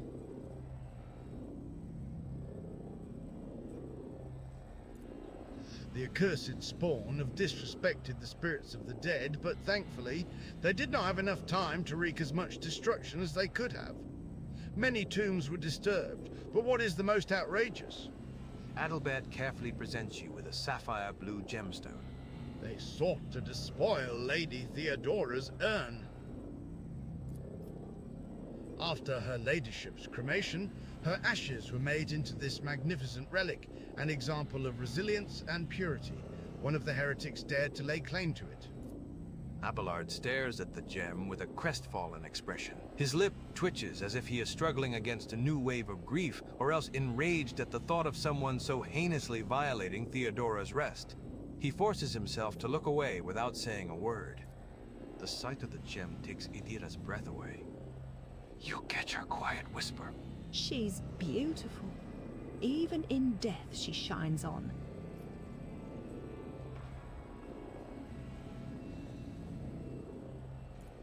Not all, no. Tradition demands that the Lord Captain's body be burned, so that no one could use samples of their tissue or blood to gain access to the ship's systems that require the rogue trader's genetic imprint. Lady Theodora herself once voiced her desire to be turned into a stone.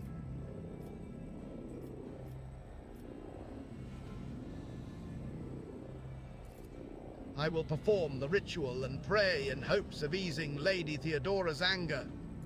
The ashes of the other eminent dead, whose rest was disturbed, will be transferred to the reliquary chapel. Rites of redemption will be held day and night. Thousands of the ship's crew will be allowed to kneel before the relics and pray for the Lord Captain's health and the dynasty's prosperity.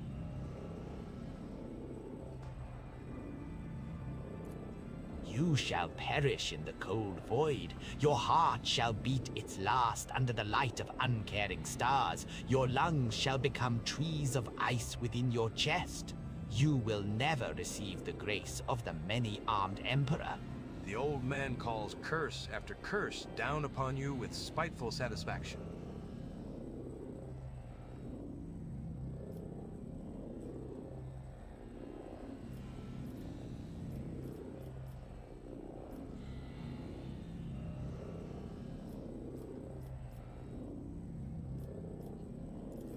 I've been waiting for this. The sound of your voice hangs in the air as the steel toe of Sourback's mag boot pulverizes the man's knee, and bone shards shred his decrepit flesh like shrapnel. The old man doubles over, but it is not pain or fear, but burning hatred that contorts his face. Go on, torture me. I'll endure it all. My time may be up, but you are all doomed. I will gladly spit the words of truth in your face, and they will burn you like acid. In death, I will ascend to the hosts of pure voices, and I will await the day when you will pay for the shed blood of his children.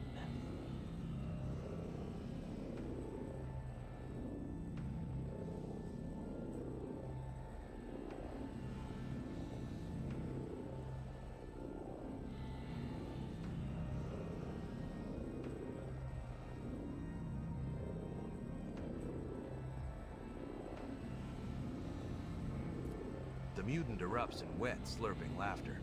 I am the herder of the pure. The many-armed Emperor has blessed my mind with the ability to behold him, and I guided his children until you came and slaughtered us, heretic.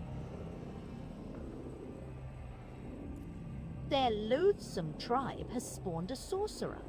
Sourback grimaces in disgust. No doubt to help them brainwash more victims and swell the cult's ranks.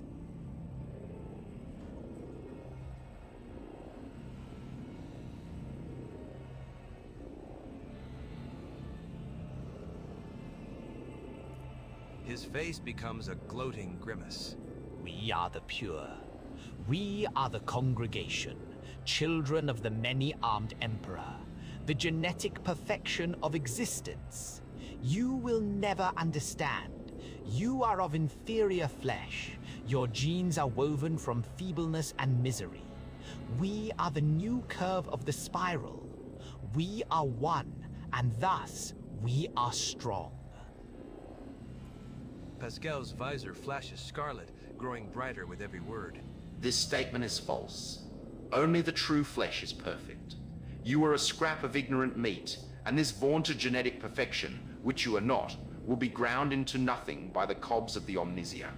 The old man shrinks and hisses as his face is bathed in the red light of the visor, itself framed by the shadows of writhing mechadendrites.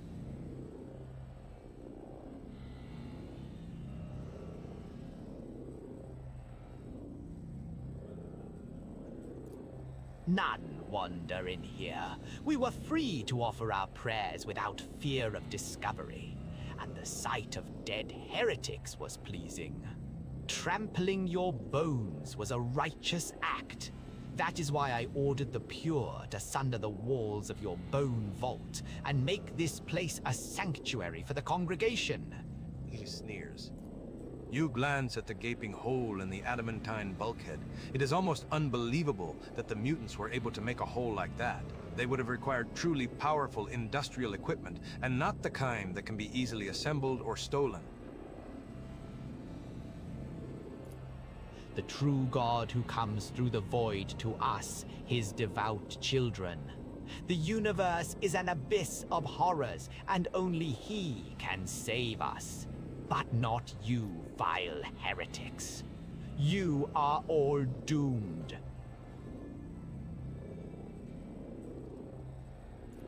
The man's face twists in rage, and his milky eyes bulge. He hisses. The many-armed Emperor cometh.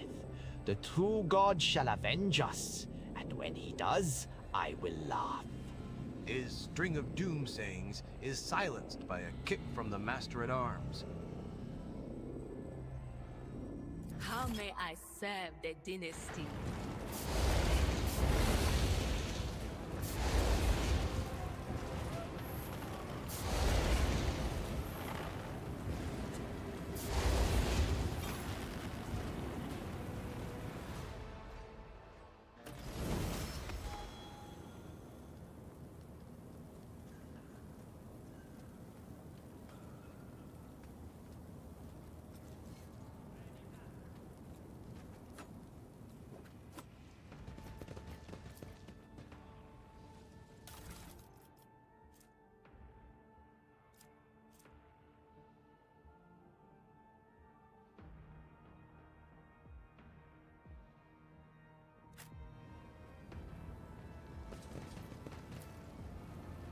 I do what I must.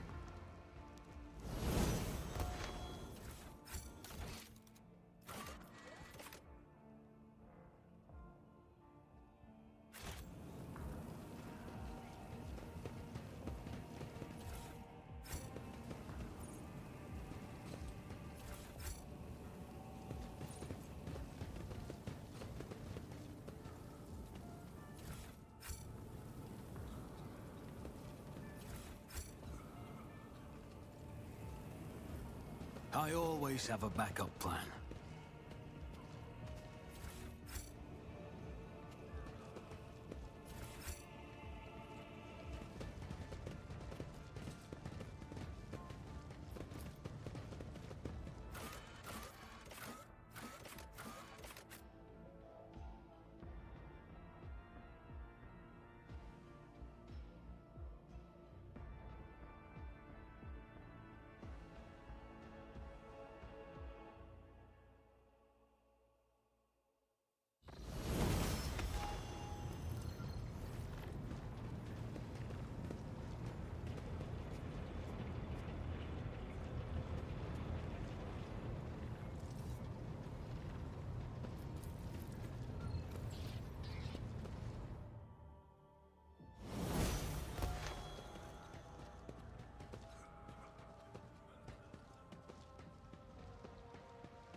The soothing water caresses your senses, and your grateful muscles welcome. Which of them would you like me to summon, your lordship?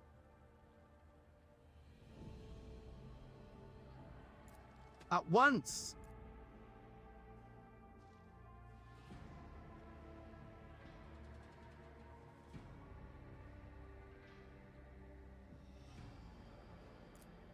Close your eyes and trust me. Reject your fear and remember, you have carried death within you since birth. This ritual is simply a meeting between you and your oldest friend. You close your eyes and hear a quiet splash. Kibella has entered the pool. She puts her hands around your neck and gently pushes you under the water. As your lungs start to burn, she pulls you back to the surface, allowing you to take a single breath of air before she begins to drown you again. This process repeats several times, and she holds you beneath the surface a little longer with each plunge. The fourth descent lasts an eternity, but her hands prevent you from resurfacing. Panic engulfs you as your empty lungs burn. Your body thrashes, stubborn in its refusal to die. You push your way to the surface and gasp hungrily for air. You are unprepared for this discipline, Doming Captain. Breathe. Feel the life beating in your veins. Rest. You are alone once more. The Master of Ablutions stands by at the ready, patiently awaiting your command. You feel revitalized. This was truly an experience worthy of a robed trader.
Lord Captain, urgent report. We have received an astropathic message from Regent Aranto Orselio. The navigators are concerned about the fate of Cassia, who disappeared from Urak V. The Regent is requesting an update on her current status, and he has also inquired about the possibility of a personal meeting to negotiate and to arrange the return of the Lady Navigator to her house. The psycho-emotional coding of the received message betrays acute concern, but it also contains something that the astropaths have failed to put into words. If you'll excuse my forthrightness, I feel it is necessary to tell House Orselio the truth. Otherwise, a conflict with the Navis Nobilite is possible, which, given the current state of the Coronis Expanse, will only play into the hands of the enemies of the Imperium.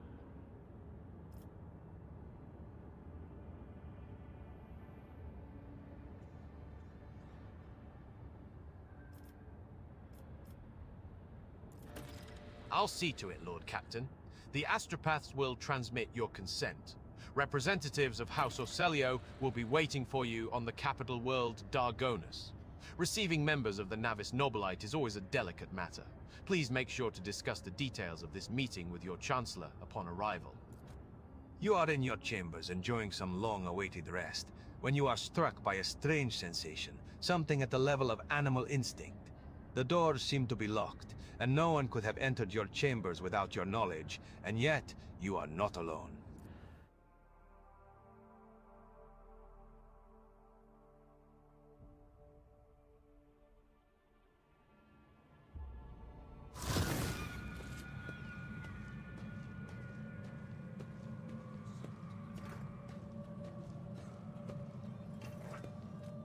Unnatural silence reigns in your chambers. The dust motes hang frozen in the air before you, the candle flames cease to flicker, and the two enforcers who came to check your quarters stand still as statues, all in stark contrast to the other silhouette, one that is utterly unlike anything else in the room. A massive, inhuman figure, forged entirely from dark metal, stands towering in the middle of your chambers. Despite your arrival, the uninvited guest's attention seems to have been entirely captured by the trophies on the walls of your study. Interesting. Quite interesting. The only item of note in this worthless heap. But what is the genesis? The originating cause? A definitive answer would require more thorough research. But the testimony of even a primitive creature will serve. You.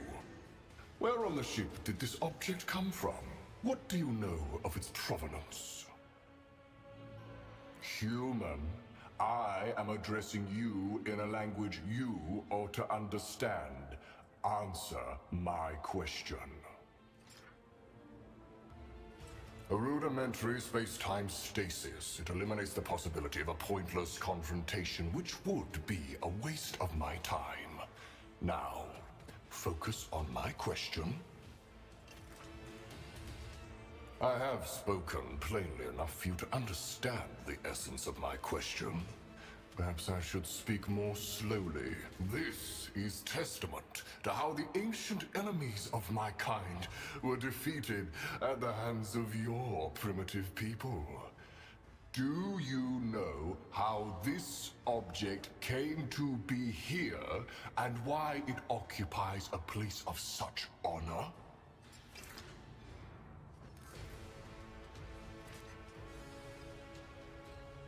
I suppose you are rather proud of such crude and flimsy reasoning.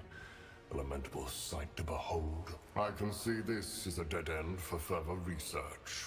Since you have proven useless for my inquiries, I am ending this pointless conversation. Farewell, human. A moment later, the strange atmosphere in your chambers dissipates, and your frozen enforcers stir into motion once more. Exchanging bewildered looks, the pair hastily make the sign of the Aquila and haltingly mumble words of greeting, clearly ignorant of what has just transpired in these quarters.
Lord Captain, the Lex mechanics assigned to the Astropathic Chapel are reporting a significant drop in our communications potential.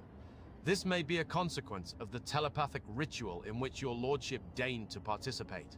The enforcers report that the choirmaster asked for an audience with the Lord Captain and has since locked himself in the chapel, refusing to let anyone in. As brazen as the audience request may seem, I cannot shake the feeling that it is a cry for help. The Master-at-Arms reports a disturbance in the Foundry Bay. A certain Nemesite, an avenging figure beloved by lower-deck rabble, shot the Commandant during a routine medical supply delivery and called on the vessel's serfs to fight for a better life. The rabble immediately plundered the medical storehouse and proceeded to smash other supply stations, slaughtering officers as they went. Nemesite has escaped, and the situation on the deck is increasingly spinning out of control. The Master-at-Arms asks permission to employ the harshest possible treatment, not simply to restore order, but to avenge the dead Commandant as well as the fallen enforcers.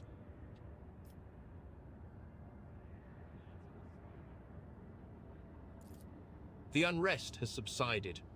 While the serfs praise the rogue traders' generosity, the enforcers gloomily predict that the rabble will simply shed blood even more quickly and willingly the next time they find themselves lacking for something. Permission to report. Your proctor has arrested my voidsman and is demanding his execution. A repeat offender, he says. Please do something, Lord Captain. He's one of mine, not as big of an idiot as the rest of the idlers. He understands the control systems. He can make sense of the readouts. Him? A repeat offender?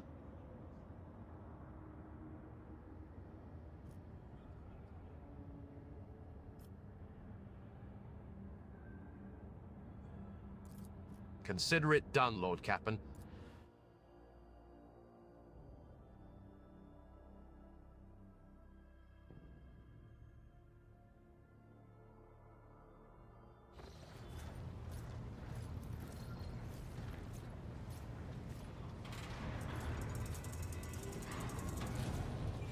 Lord Captain, I beg you to look into this outrage. This cyber horror nearly chewed up my assistants, and one of them's been left without 2 of his fingers. Instead of calming his beast, the arbitrator attacked my crewman.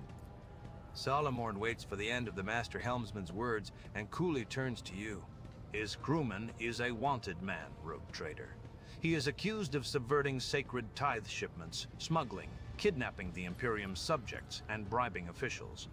Were we not on your flagship, I would have executed the heretic on the spot, but here, you are the authority, and you are the court.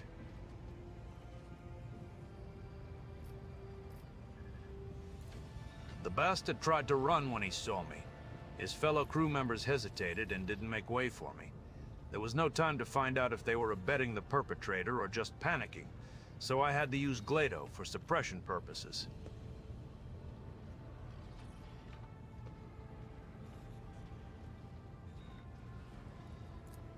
Because I was personally involved in tracking down and purging the shadows of the Abyss crime syndicate to which the perpetrator belongs. The case was in Calixis, on the world of Helvetica Prime. But for arbitrators, time and distance do not mitigate guilt. The man before you is the former captain of a smuggling ship owned by the syndicate. Check the heretic's left arm. Every syndicate member had a distinctive implant by which they recognized each other. It was that implant's signature that Glato picked up on during his patrols.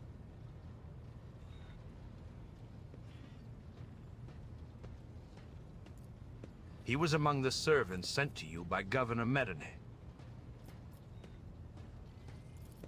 If I went sticking my beak into the pasts of every one of the hundreds of people in the crew, I wouldn't have time to steer your ship. All I know is that when everything went to grok shit on Rykad Minoris, this one oversaw the work at the docks so that the fools didn't trample each other to death in their panic. And later he ran into a friend at the port on footfall, and they found us some parts within a day. He's even got arms growing out of the right places. He might make it to junior helmsman if he keeps it up.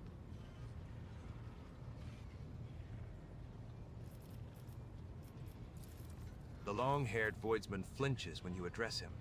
Your lordship, the governor of Helvetica Prime was a scumbag who abhorred the light of the God Emperor. The things he did to the people under him, we only survived by stealing from him, or else we'd have ended up in a corpse pit like one in 4 did after a distribution station accident. But once I'd got out of there, that was it. I was out of that business for good. And when I found myself in your service, I realized that it was a gift of fate, and I'd be a fool if I didn't repay such good fortune with my wholehearted toil.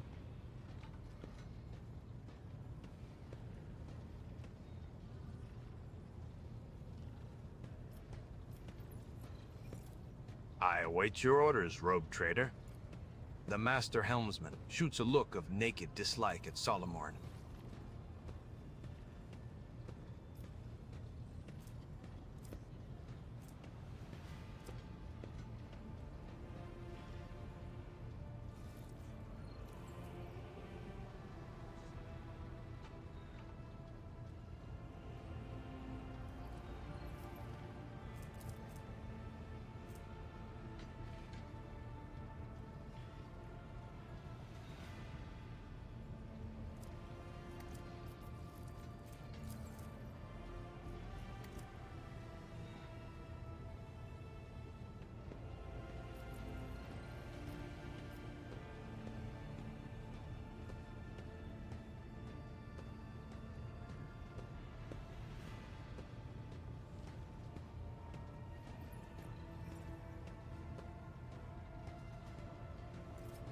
Give my best crewman to that bureaucrat to use as an errand boy? I'd rather see him fed to the dog, honestly. Then this case is closed. With your permission, I will return to my duties.